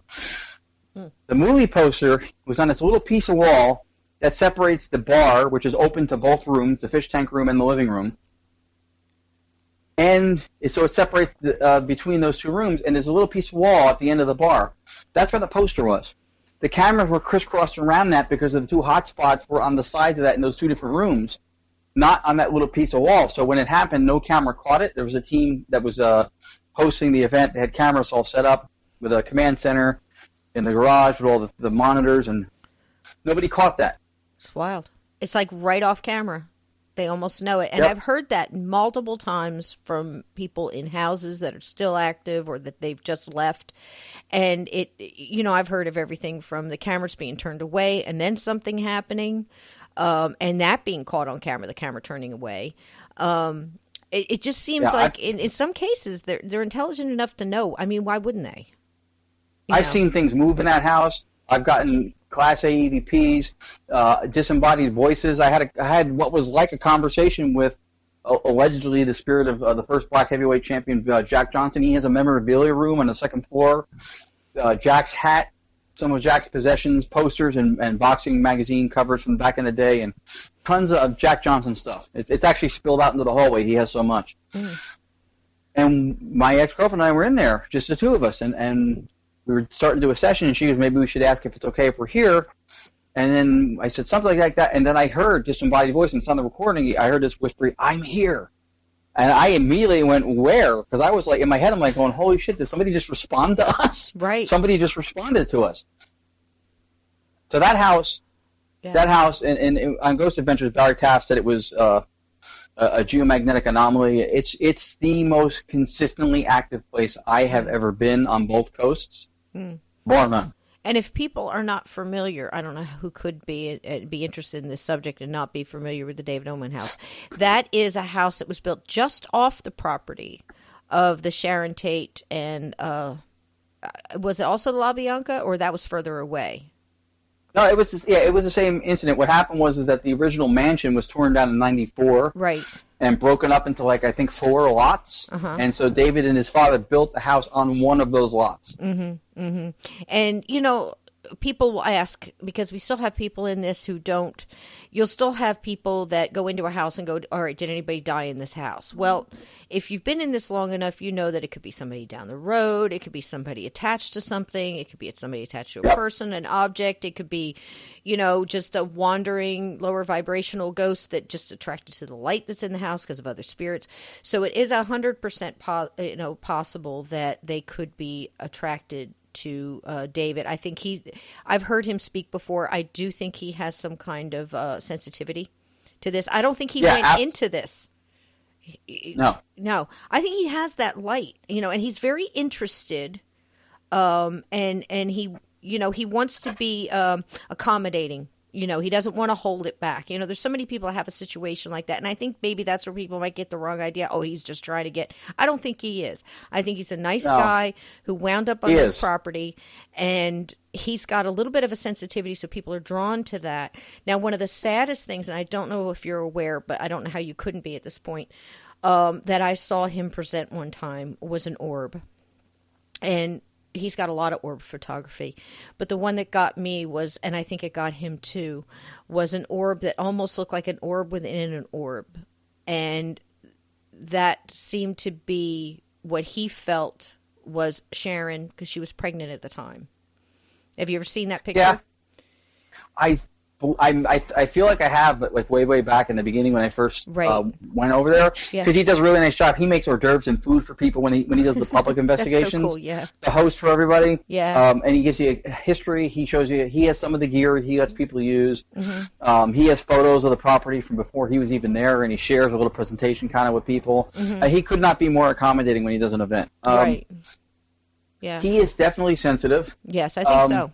So he's kind of taken on the name that Barry Taft gave to him, and he was kind of upset with Barry and with Zach after the Aftershock show when he had him in the studio, and then they talked to Barry and he had him at the same time sitting down, whatever, because they call him a poltergeist agent. So now he acts like, poltergeist agent is like a real estate agent, like he's an agent that represents poltergeist, and it's become this joke with him. Yeah. But I've had even mediums and psychics that I know from here that watched me do Facebook Live when I was at his house last year, saying that a lot of it they work through him. They feed off of his energy. Yeah. And it's not bad energy. Yeah. Here again to revisit the TV perspective thing, right? On Ghost Adventures, Nick did get scratched. Scratching does not always necessarily mean that it's evil. Nope. Certainly doesn't mean it's demonic necessarily. Nope. But they made it come across like it was a very dark environment. I've been there more times for more hours than they were. And now Nick Roth has been back since then on his own, and I've still been there more times than him at David Oman's house. It doesn't feel dark and negative to me. David does not feel dark and negative to me. He doesn't to me either. And I can tell you, honey, if you're talking about energy, like attracts like. Right. So if you're going to go in there, and I tell this to people all the time, I don't care if it's a Ouija board, because like I say all the time, it could be Sharpie on the floor with a mason jar. It's not the board. But if you're sitting around with 4 people, you better know their energy as well as you know your own. And half the time we don't know our own energy.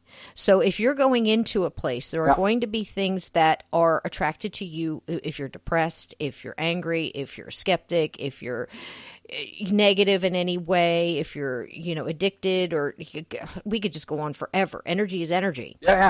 And if that's what was attracting at that time, or they just didn't want that person there, they didn't feel like they wanted that person, whether it was disrespect or provoking or just what they came in with, whatever, Right. whoever we're talking about, that's going to make a difference. Chemistry is everything in this, and I'm sure you understand that too. When you go in with somebody that you know, and everybody has their own agenda, and that agenda is a group thing, and we're going in just to see what happens. We're not here to provoke, we're not here Right. to anger or disprove or whatever. We just want to see what happens.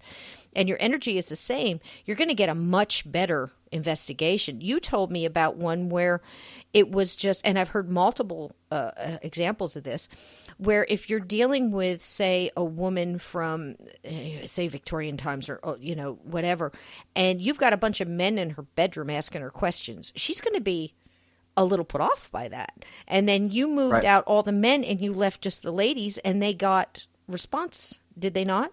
I forget where it was. Yeah, that's kind of like a protocol. That's at the Morris Jamel Mansion in Manhattan, New York City. There you go. Vinny Carbone, who does a great job of running the paranormal, he's a TAPS guy. He tells people, which is, if you have an in-house person who's a qualified, solid investigator like Vinny at a place, and they give you that kind of a tip, some people who do investigating and they run a place like that, like Vinny does, sometimes as a courtesy, if you and a group go in and book the place, they'll go, I'll stay out of your way. You go do your thing. I'll sit back in the office or whatever, and they'll stay out of your way. But to me, if you're smart, Mm-hmm. you've got somebody who knows the lay of the land better than any of you. Mm-hmm. If they're willing to participate, bring them into the tour by all means. Keep them involved. Mm-hmm. Plus, you get that extra person's energy, and you get that, if they're, like in this case, he's a great guy, Mm-hmm. you have a good time also with him. But that's for sure an insight that you don't want to let go of. Absolutely. But that specific thing you're talking about is something he advises people in Eliza Jamel's bedroom on the second floor because of the time period. For some reason, when people do sessions in there, a lot of vocal responses will happen very much when it's just women in the room. When there's men in the room, sometimes nothing happens. Mm-hmm. You and I had talked the other day, and when we were just there, I was there twice over the summer, 2 weeks apart. We did that very thing, and while me and my buddy Dennis Tassone and Vinny went upstairs into an archive room, which had not yet been investigated. It has some stuff that's from Napoleon Bonaparte's estate that Eliza Jamel had. We had the three girls downstairs doing an EchoVox communications, an ITC, instrumental transcommunication app, in that room. I set it up. I got the whole thing going with them with the speaker. I left. While they were in there, at one point, one of the window curtains on the rod literally just came, like it got pulled. It just got yanked off the wall and hit the floor. And my girlfriend was like, whoa. She said, so she said something to the effect, she asked, was that Eliza, was that you? And then through the speaker, they heard, hey, hey, hey, hey, like a laugh. Yeah. Wow. Which is kind of creepy. It is. I wanted to, because you mentioned something too, I had heard a debate on, like you mentioned the Ouija board before, and I know that's kind of like an orb thing almost, where it's like divided. Some people say they're evil, they're bad, don't use them. Some people say there's nothing wrong with it. There's, Hasbro or whoever makes them, they're in every store. It's a toy. They got If them it was in that Barbie bad, colors now. Yeah, there would be demons everywhere if they were that bad. And a lot of times you'll hear people say that using the Ouija board it's a communication tool. It's no different than using a spirit box. And how you said it's the intent and the energy of the person and whatever the people involved. Okay. The part of it that speaks to what you said about the people and the energy involved, 100% I agree. Do I think that it's a tool that mirrors or is identical to the use of a spirit box, let's say like the SB7 or 11, the radio sweeping devices? I don't think it's exactly the same. Mm-hmm. Do they both communicate or attempt to do communication? Yes. The difference to me, and you probably, hopefully you're in agreement, but will at least understand where I'm coming from, is the spirit box is using the audio, the white noise. It's giving almost like the way a surfer rides a wave. It's giving a bed of energy and noise for them to use, the syllables and such. It's facilitating communication with the dimension or realm or wherever that you're trying to communicate with.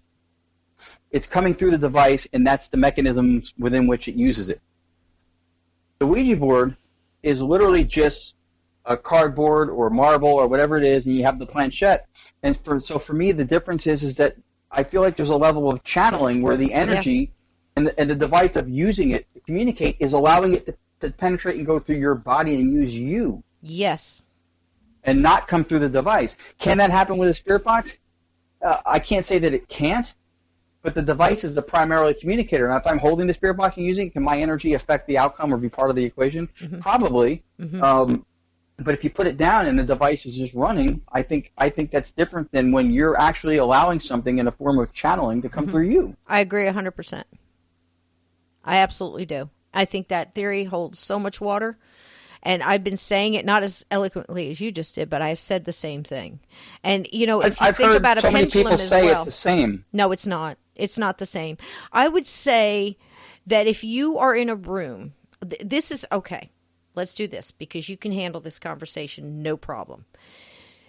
I'm talking about frequencies and vibrations here. Mm-hmm. Okay? Now, if you go in. Those are two words I can spell, by the way. I can spell both of those words. Outstanding. I would have to write them down and take my time, but I think I could hack it, but without Googling.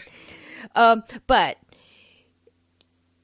okay, so you're talking your frequency and your vibration. Now we've talked about photographs that you may or may not be able to see because of your vibration or your frequency or what you may be blocking, because the human mind is an amazing thing in your brain. I'm learning a lot about that this past year. So you're doing that. Okay, if you are in a state of, just say you whip out a Ouija board because you've got you got some stuff going on in the house and you want to figure out what it is. Now you're doing it probably out of a state of fear. It might be inquisitive fear, but it's still, you're going in at it. You have to think about what kind of mind-body person you are at the time. Do you have some kind of protection, whether it be faith-based or white light or whatever it is, okay, your own spirit guides, your own angels, whatever you want to put down on that. What are you bringing to the table here? What is your partner bringing to the table here? What is your neighbor? Because I've heard of people using a Ouija board in the living room and their sick aunt upstairs getting the hits because she was infirmed at the time. You see what I mean? I've heard many of these. I've heard of the neighbor getting it, but it's so hard to pinpoint because it's usually a gradual hit. It's so hard. It's like getting the flu and trying to figure out where you picked it up from, because by the time you get the symptoms, you've already been 100 places. Do you get my point? Yeah. So that's a great way to put it. Well, that's it, because it's going to happen so gradual. So there's that. Now, if you're going in and you're calling out to something, is there anything here? Well, first of all, you're going to pick up, there's no higher vibrational, and I'm talking very high vibrational, whether you're talking spirit guides or ascended people, masters, angels that are just wandering around waiting for a teenager to pull out a Ouija board. You're going to get the lower vibrational things that are kicking around going, yeah, I'm here, So you're going to get, and I don't mean inhuman entities. I mean lower vibrational human beings that have passed and just kind of wandering, So you're going to get that first. And unless you're calling through a higher vibrational thing. Now, the people that usually use these boards that have used them for years and years and years, and when I'm talking about boards or tarot or anything else or deviation, pendulums, they usually have a guide or, some kind of a spirit or some kind of protection thing that they work through. So it's got to be filtered through the high vibrational to come through. There's the difference. If you just pull it out and you go, hey, anybody here want to talk to me? It's like throwing open your front door, in a brownstone downtown New York and going, come on in. Or making a phone call and you don't know who's going to answer it on the other side. And you don't have their number, but they got yours. So it's like that. Dialing. Yeah. It's like that. And then that's the difference. Now, equipment, like you said, that's also channeling. So in order for it to move your hands, you're basically asking it to come through you and move your hands. And if that wasn't the fact, your hands wouldn't have to have anything to do with it. You would just sit in front of the board and go move the planchette and tell me what you want to say without your hands being on it. You're basically giving it permission to use your energy. Now I'm going to quote you to you. Okay. I agree with you 150% on what you just said. Okay. 100%. That's exactly the case. I feel the same way about it, and I think the channeling is a difference. A lot of times when you hear people say that the Ouija board use and the spirit box is the same, and they say that the spirit box is getting radio bleed through even though it's going 100 milliseconds in reverse on FM, whatever, but you're getting a full word or a phrase in the same voice. I think a lot of that comes from either an ignorance or just complete disregard for how the thing actually works. Okay. I that's been one of my go-tos, one of my favorite things. As much as like everybody else, I like classic EVP. You get a voice out of nothing in a response on a recorder, imprinted. It's amazing. But the first time you use a little orbital speaker with a Spirit Box SB7, like you see them doing Ghost Adventures, and you ask a question and you hear something come through it in real time, it's amazing. It's absolutely amazing. One of the most compelling ones I ever heard was at the Glen Tavern Inn in Santa Paula, California, a couple years back. I was with, again, the person I was dating at that time. There's about maybe 18 people. We had the whole hotel. It's a 3-floor, no elevators. I think 1800. I think it's built in the 1800s. I forgot. The placard. I have a picture of it. Tells the date of it. Same, speakeasy, brothel, kind of has the same history, prohibition. And amongst the people who were there were Chad Lindbergh, who's been in Fast and the Furious, and he was on that show with John Tenney. Okay. I forget the name of the show when the two of them. Yeah, he's a very well-respected guy, for sure, knows his stuff. They had a show, I forget the name of the show, forgive me, where they went into the house 2 separate nights by themselves, and the other one monitored from the outside. Chad's very sensitive. Yeah. He is probably, outside of myself and a couple other people, one of the guys I've seen get the most out of a Spirit Box SB7. A friend of mine, Mariah, who's a psychic medium, who's actually just here, we took her to Morris Jamel. She studied under Lloyd Auerbach. She's from San Francisco, and she said, yeah, Chad has a very, very strong connection.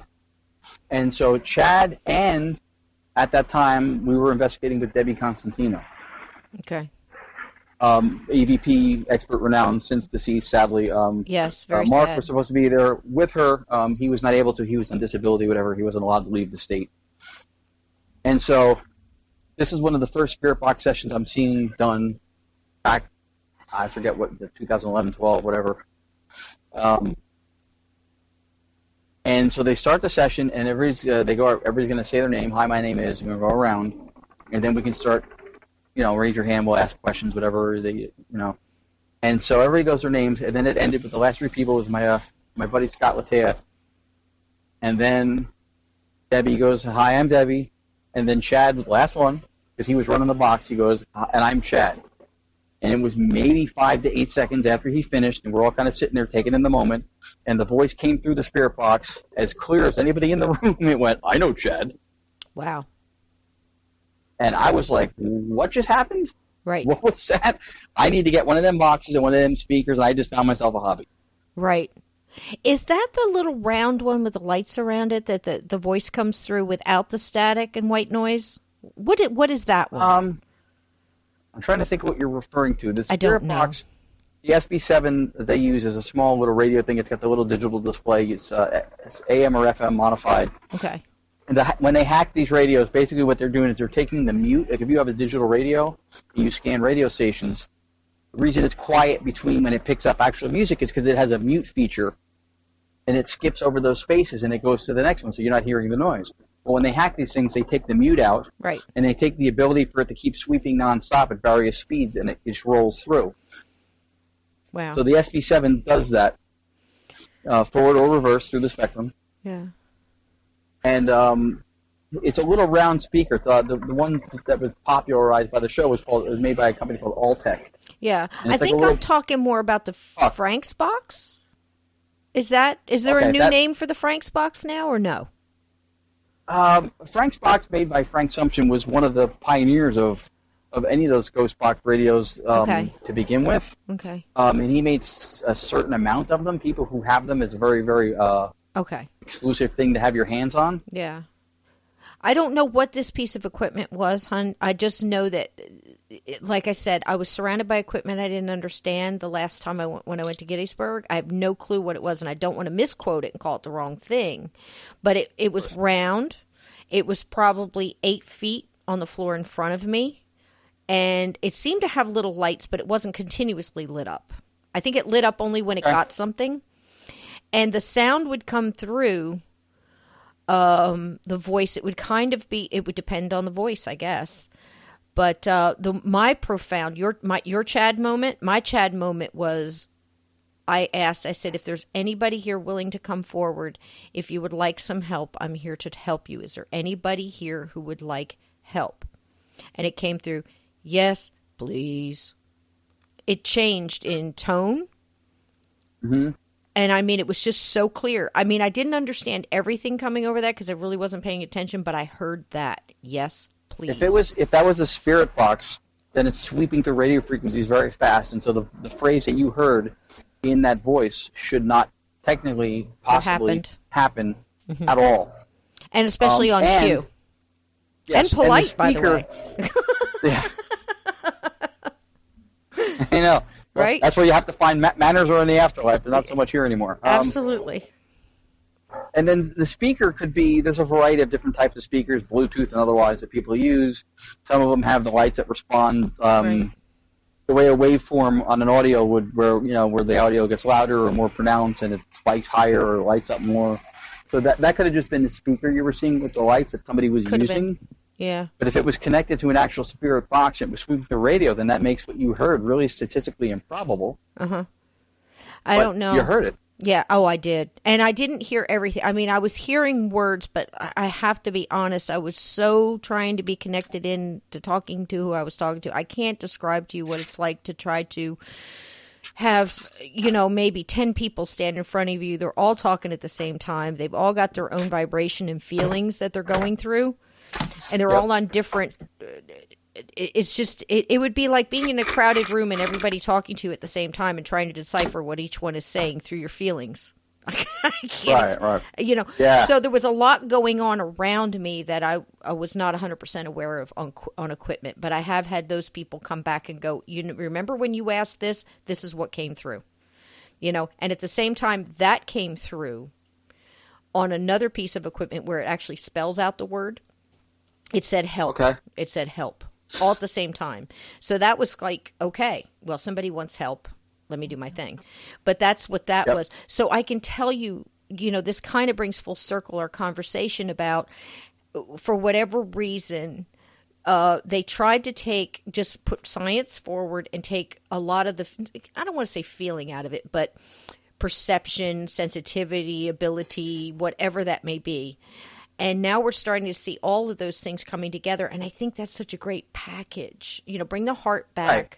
Understand that, if we are talking to a human being that for whatever reason is stuck in their own reality or whatever level you want to put there, they may not even know they're dead. Right. If you are talking to that, let's try to remember this ghosts were people too. And try to do that. You don't want to provoke. You don't want to provoke anything or anybody. Yeah. If it's non-human, and let's say for the people who think from TV that everything's demonic, you don't want to walk into the badass bar that you can possibly find anywhere, right? With a blindfold on and go, "Who wants a piece of this?" You don't know who you're talking to. Exactly. Great way to put it. It's absolutely true.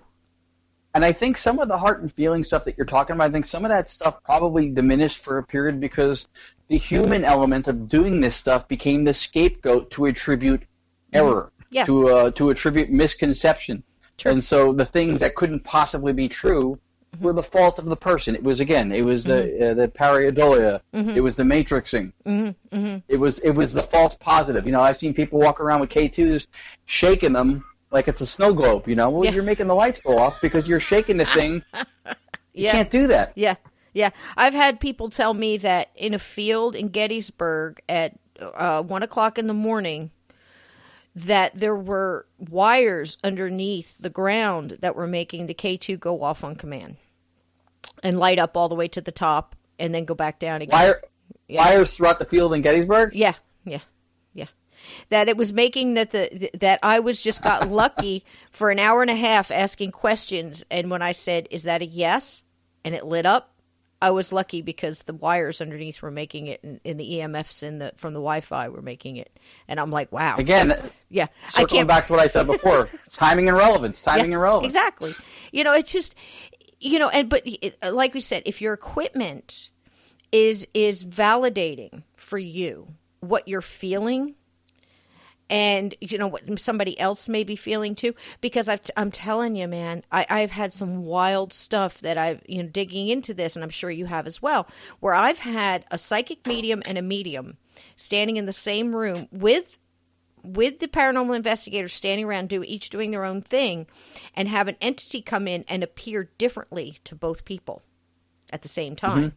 So if they're on this level, depending on their energy and what their agenda is and who they are and how long they've been, whatever, if they can do that, you're going to need everything that you can get on every level. You're going to need your equipment. You're going to need your common sense. You're going to need your history. You're going to need the feeling. You're going to need your heart. And you're going to need everything put together and then decipher. Because if they can do that, what else can they do? Goes back to the photograph. I've heard a photograph. I can't even remember. It was on a train, and the train went off a cliff, and it was due to a faulty bridge. Okay. Mm-hmm. Now, these guys went in there, and they went in there with the old Polaroid picture stuff, and it was a news team, and they were going in there, of course, laughing and joking. Yeah, there's ghosts on this train, yada, yada, yada. Well, they took a picture. Now, in this picture, as it developed, was a partial full-body apparition, I think from the waist up. Obviously, a locomotive from outfit from way in the back in the day with the lantern and the overhauls and the little hat and everything. Okay, as this blows my mind, as they started to uncover the cover up that caused the deaths of the 7 people on that train that worked for this company, the apparition in the photograph became more clearer. Unbelievable. I'm researching that. I'm trying to figure out what in the heck, but they were researching it through everything that they could research, and they couldn't explain it. And once the plaque, 2 years later, there was a plaque erected. I'll have to pull this story up and send it to you because it's fascinating. As soon as the plaque was erected, and one of the daughters, now in her 90s, from the person that got killed, was there, and they had a ceremony, and everything was explained, and the bridge was fixed, the apparition disappeared out of the picture. Now explain that. Oh, wow. What? That's crazy. I can't explain that. That's crazy. I've only heard of one other story about that, and it didn't happen to me, and it wasn't with a picture, but I think the picture probably takes the cake on bizarre with that. That's pretty bizarre. But the girl from Unseen Paranormal, her name is Taz, her name is Taryn. She did I forget the name of it, a castle somewhere in, I think, near Paterson, New Jersey, just on the outside of the property. And she had a girl in her group at the time running the Ovilus 3, which is one of the ones that has a little digital text display, and it produces the words influenced by environmental factors to form words. And she had the girl walking around, and the girl got a couple different words that seemed kind of relevant. A couple of names. One specifically was the name Walter. Okay. And it came after, I'm just making up, let's say it came after the word fence, and then Walter, and then property, right? In that sequence. Okay.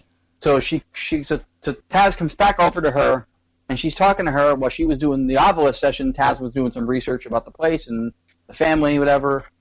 And she has the names of the family, and these were some of the sons, one of whose name was Walter. So the girl freaks out. She goes, oh my God, Walter was one of the names that came through on the Ovilus.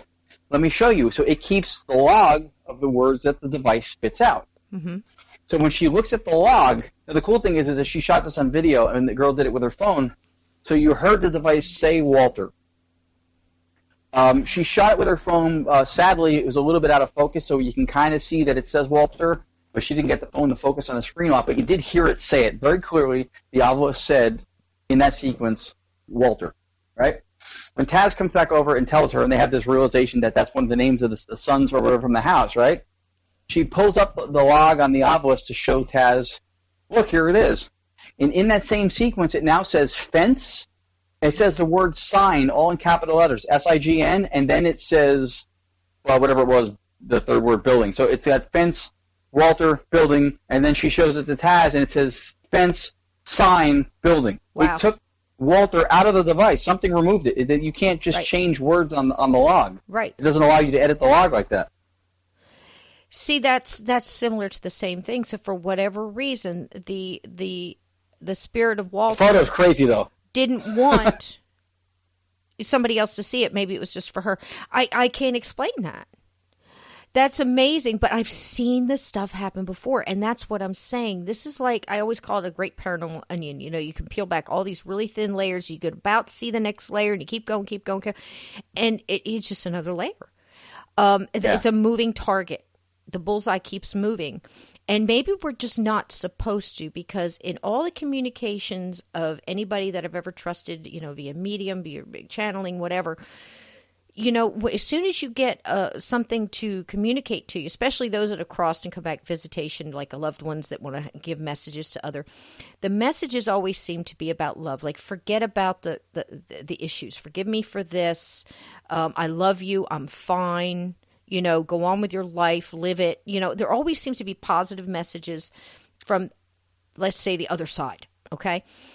As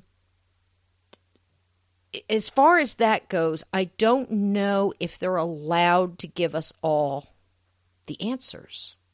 You know, it'd be like saying, okay, here's the end of a great mystery novel. Here, read the last page first. Here's all the answers. Yeah. I don't know that we're supposed to have them. I don't know if we're being, you know, things are being held back. But it seems now that if we've come to this time and we have collected all this data over time, you know, all of us, and we keep talking about paranormal unity and share information, and, you know, we're all trying to do that. Maybe we could just come up with that much. It seems here now that this is the life we're supposed to be living, whether you believe in reincarnation and getting another shot or not. I personally do. What are we supposed to be doing? We're supposed to be living our life. We're supposed to be kind. You know, we're supposed to learn whatever it is we're learning. And then you cross over and it just seems to like all come together at that point. Like, okay, you get your memory back. I don't know. But I don't think they're allowed to give us all that information. I personally have had my mother come back and I've asked her that question. And she's like, you have to do this on your own. And I'm like, son of a bitch. You know, it's like, you know, what do you mean? You know, I've literally, she didn't say those words, but it was darn close. So let me ask you this, Ron. I've kept you through so much of your day, and I thank you so much for sharing your valuable time with us. I've got two questions. My pleasure. 2 questions to ask you, Jersey boy. Since you're so close to me, I want in the future, I want to investigate with you. Wouldn't that be fun? Deal. Okay. So I would love, I'm going to pick a place, you pick a place. I would love, while you were talking, I picked up Asbury Park. Whether it's the Paramount, Convention Hall, the boardwalk, the beach. Can you imagine? I stand on that beach all the time and I look out over that water and I think how many are here in the sand. You know what I mean? Just that area alone. I did that haunted bookstore down there before. Paranormal Books and Curiosities? Yeah, I did it. Kathy, yeah. Yeah, it was fascinating. So, real quick story, because I haven't told the story on any show yet. It hasn't come up. When I first moved back, I was with a group called Central Jersey Paranormal Research Group. They have since disbanded. Mm-hmm. And they weren't doing a lot of stuff. And I was doing so much stuff when I was in California. I'm like, I don't want to just let my hobby wane here. So, so I found this event. And then at the event, I ended up becoming friends with this guy, Tom, who lives in North Jersey, not too far from me. And he was a psychic medium. He kind of picked up on I was a sensitive right away. Then after that, he realized that I had some gear. And so they paired people up. So we paired up together. And he had a friend of his that came with him. And so Kathy had different people in the different buildings around. Like the investigation was like maybe like a half an hour in this building, and then people switched places. And so there was an art gallery up the street that was part of it. They didn't let you go in the basement because I think the stairs or something was a little bit sketchy, so for safety reasons. So we're in the building, and the 4 of us, and we're doing a spirit box session, and it starts getting a little bit nasty. So we're like, all right, and something said shut up or F this or something like that. So we're like, all right, we're done, whatever. So we go to leave, and the door to come in from the street, she put the key in the door. It's a bolt, and it turns the bolt. On the inside, if you can imagine, it's just one of those turn bolts. It's got a horizontal bar, and when you turn the bar horizontal, the bolt's going through the archway into the other side, locking the door. If it's turned up, the bolt is inside the door. Door's open. Very simple concept. So simple that when we go to leave, we can't open the door. It's like it's welded shut. So she tries to turn the thing, she can't. Then Tom tries and his friend tries, and they can't do it. I'm starting to think they're just messing with me. I'm like, oh, come on. Yeah, right. So I grab the bolt, to try to unlock the door, and it was solid. It wouldn't budge. You could not turn the bolt. Right. So she turns to us and she goes, all right, this has never happened before. And we're like, oh, great. So Tom goes, because he's a psychic, he goes, there's still, somebody still wants to talk to us. They don't want us to go. So we're sitting there, and it's kind of like, she's like, do I need to call back to the other place and have them come down with the key and try to open it from the outside? So I'm standing by the door, and I'm trying to do this, and it starts bothering me. I had this for another time. I had like a negative experience with an attachment problem when I lived in California, so I'm not that many years beyond that situation. Right. So this is starting to bother me a little bit. I'm starting a little bit freaked out. I'm like, So I'm sitting there, and I remember what one of my friends who was a shaman who helped me after I got rid of the attachment thing with keeping myself grounded and becoming more guarded and about having what you mentioned the word before, free will. Mm-hmm.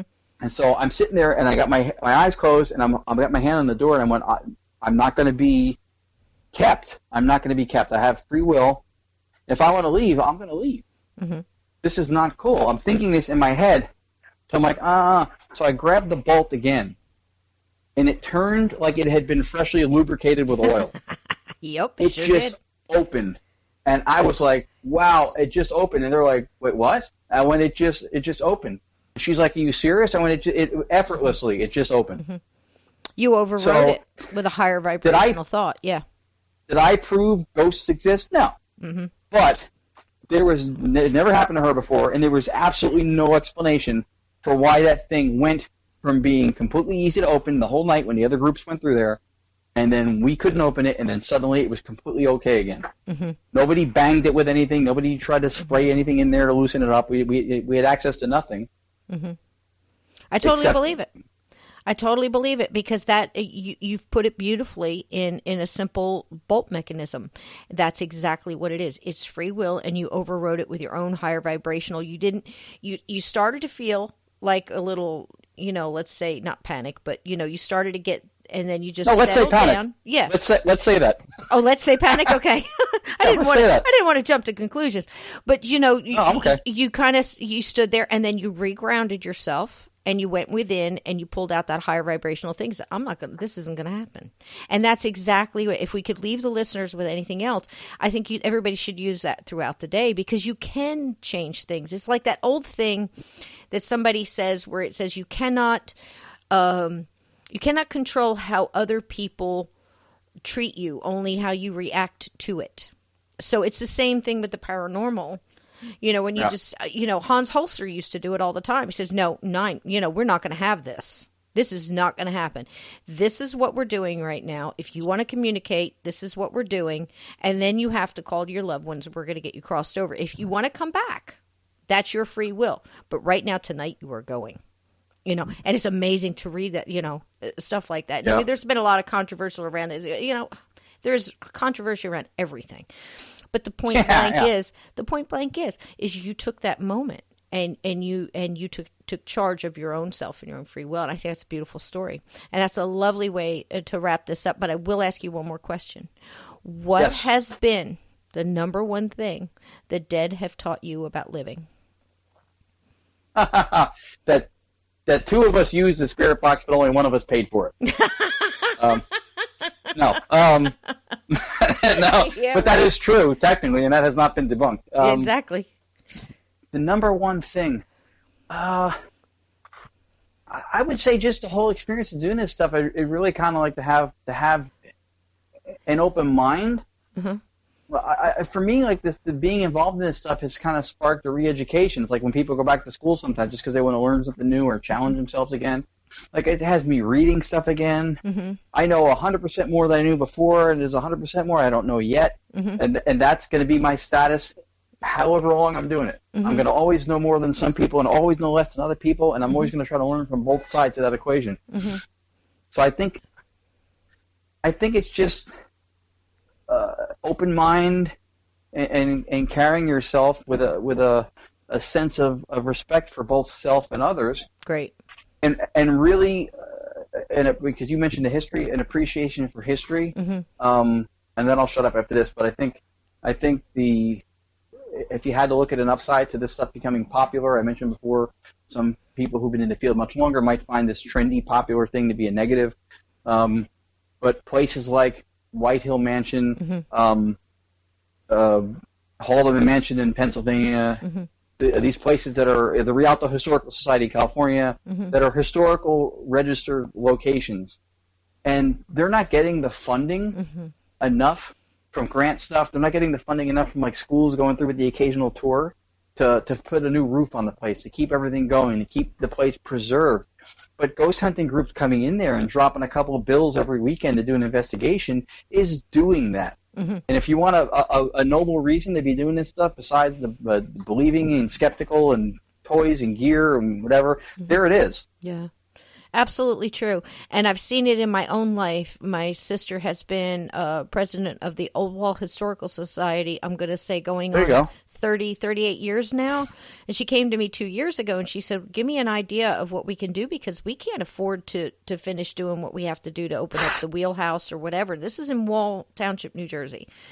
And Yep. to the Al Gore Barkalow Museum. And I said, well, I've got some ghost investigators that I can, she said, well, how would that make us money? I said, well, don't charge them to come in, but what about if you added some, spark to the community and, right around this time when people are looking to scary stories or whatever, have them give some kind of a presentation about equipment and what they found and history on the place and things like that, and the results of their investigation, and maybe charge somebody, $3-4 to come in and hear that for an hour and see, and they did it, and they were able to open the wheelhouse. So there's absolute proof that this, this helps, and I think that's a wonderful way to leave this. It's been wonderful talking to you. I feel like I'm just talking to a friend, Ron, and I hope this isn't the last time you'll come on. Will you come back?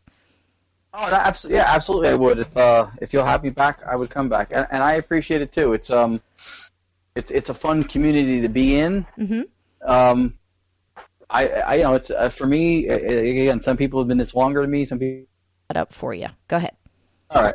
It's a cool community to be with. I've had the pleasure of working with groups. I've been working with Ghost Magnets with a Twist out of Beacon, New York. Tom, aka Twist, and Jonna, aka Red. Very good people. They do nice investigations, public events. Mm-hmm. They like to re-educate. They're doing classes now. I'm doing one on tech stuff next week. They've done an EVP class.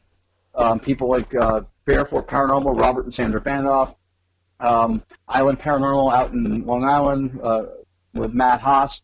You've got, there's so many. I work with so many really, really cool groups. Laura Cole Shirley out at Haldeman Mansion in Pennsylvania. I know I'm going to forget somebody. John Ruggiero, who's at New Jersey Paranormal. He does several places. He does the Paranudi New Jersey Expo, which is a monster of an expo. Mm-hmm. Mark Arvilla up in Salem, Massachusetts, who does Salem Con. These are all people who are so good at what they do, and they give back to this community. They're not just out there blowing their horns, going, "Look at me, look at my evidence, look what I am." Right. They've earned the respect they have, and they're putting stuff back into the field, and they're making it enjoyable, and they're creating events and stuff. And so for people like John Ruggiero and Mark Arvilla and people like that who do these expos, Bob Christopher, and Gina Bengtson, who just did the Penhurst Paracon, these people are putting back into the field and giving something back, and doing these events and stuff, and I think that's great. And so to be amongst that peer group, I'm all for it. It's wonderful, and I love it when people come on here and tell the listeners who can't go to these places, it helps them also learn about great places like the Queen Mary and Whitehall Mansion and everything else. So it's a win-win across the board. Who doesn't like a great ghost story? Right here, we're getting real close to Halloween. The leaves are starting to turn, and everybody's leaning towards this. So it's great to have people on who've had experiences and learned a little bit about what they're doing, and it's fun to hear how people's perceptions have changed from the very beginning of what sparked their first interest all the way through to where they are now. So it's been a wonderful conversation. Any links or anything you want to share with the listeners, or anything that you're doing that you got coming up? I'm available through Facebook, of course. I have Twitter and my handle Twandle on there as well. But primarily Facebook. I'm working on a show. Hopefully, I'll have some stuff shot and be in a rollout soon for both TV and for web. Hopefully, called Paranormality. It's a show doing mini biographies of people who are in the field doing paranormal investigating and how they got started and who they are as a person. Because I feel like there's so many good shows and stuff being done about the locations and the evidence that people capture. I think that's being done really well. And I thought, well, who's doing all that stuff? Right. And then how did so many people, not just trending and a fad, how did these people get involved? They don't all have the same story. And some people had experiences or different paths that led them into it. So here's a show that I'm now working on producing called Paranormality, which is going to be mini biographies of individuals who are in this field, and some of whom I named already during this show. And so hopefully that'll be available to watch online and perhaps elsewhere soon. Interesting concept. And thank you for the I look forward to it. Oh, absolutely. And I'm going to hold you to the investigation. I would love to get your take on some of the things going on, the boardwalk, and then maybe one of yours too. And we can learn from each other and have some laughs, and maybe we can go on the Booze and Booze tour. That's my favorite one. You go to all the haunted bars you drink along the way. That's fun. Oh, it sounds great, man. You have a wonderful evening, and thanks again for coming on this side of the gate, okay? My pleasure. Thanks again for having me, and I hope that your listeners continue to support the show. It's awesome, and very much enjoyed myself. Well, thank you so much, love. Thank you so much to Mr. Ron Yacovetti for coming on through this side of the gate and giving us his insight on this wonderful subject. And I'd like to thank you, the listener, because if it wasn't for you, there wouldn't be a show. There would be no reason to do a show. So I'd like to thank you very, very much. Also, if you have your own ghost stories, please send them in to journeythroughthegate@gmail.com or connect with us on Journey Through the Gate Paranormal Portal Podcast Gatekeepers Facebook page. There's two. Make sure you get on the one with Gatekeepers, because there's a lot of discussion and people talking back and forth there about all their questions on this wonderful subject. And you can also message me there if you like. That's fine as well. Also, if you want to support the show at all, we're not doing a Patreon at this time, and I would love to keep this show free for all the listeners so they can just, get it any time. If you have a little extra and you want to get a Crispy t-shirt or get our mascot Crispy on a pillow or a mug or our logo or some of our cover art, there's an awful lot of designs over at tpublic.com/user/Cisco. You can also look for the connection on the Facebook page as well. And there are mugs and notebooks and t-shirts and baseball tees and all of that. It's really fantastic. You can even get stickers and, wall art, different things. Some of our cover art is just too adorable, and I know people love Crispy. And it's just a really nice logo, and there's a lot of good art over there. So I get a small portion of that, and it goes right to the show. So thank you so much for that as well. Also, I would love to mention there is a fantastic offer for you, the listener. It is from Scotty, the NJ Medium. Now, you can go to his website, Scotty, the NJ Medium, or you can go to his Facebook page, and I highly recommend doing both. On his Facebook page, you're going to get a lot of different pop-ups. Scotty comes on and does readings. I believe it's Friday night, maybe Tuesday nights as well. He does some card readings, and then sometimes he just does a discussion on this subject or one of the investigations he was just on. It's a fantastic time. Get in there, and you never know, you might get a quick short reading from him.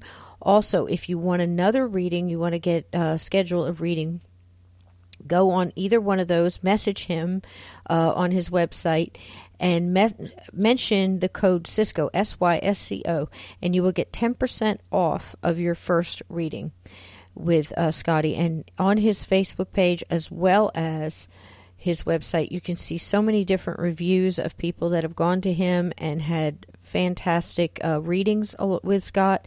He's real down to earth. He's very knowledgeable. He's not going to sway, one way or the other. He's going to tell you like it is. I've known him for a while now, and everybody I know that's had a reading from him is just thrilled.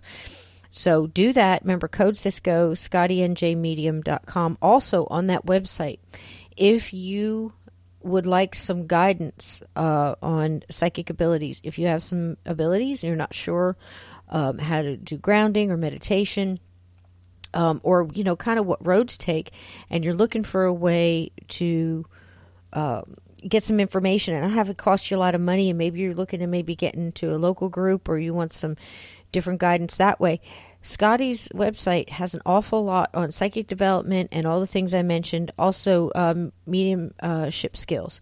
So you want to get in there and read the blog and read the different ideas on there. Also, Tammy from Enlightened Angels is on there. And she has a lot of insight. She's a very good medium herself, and she puts a lot of insight on that page as well.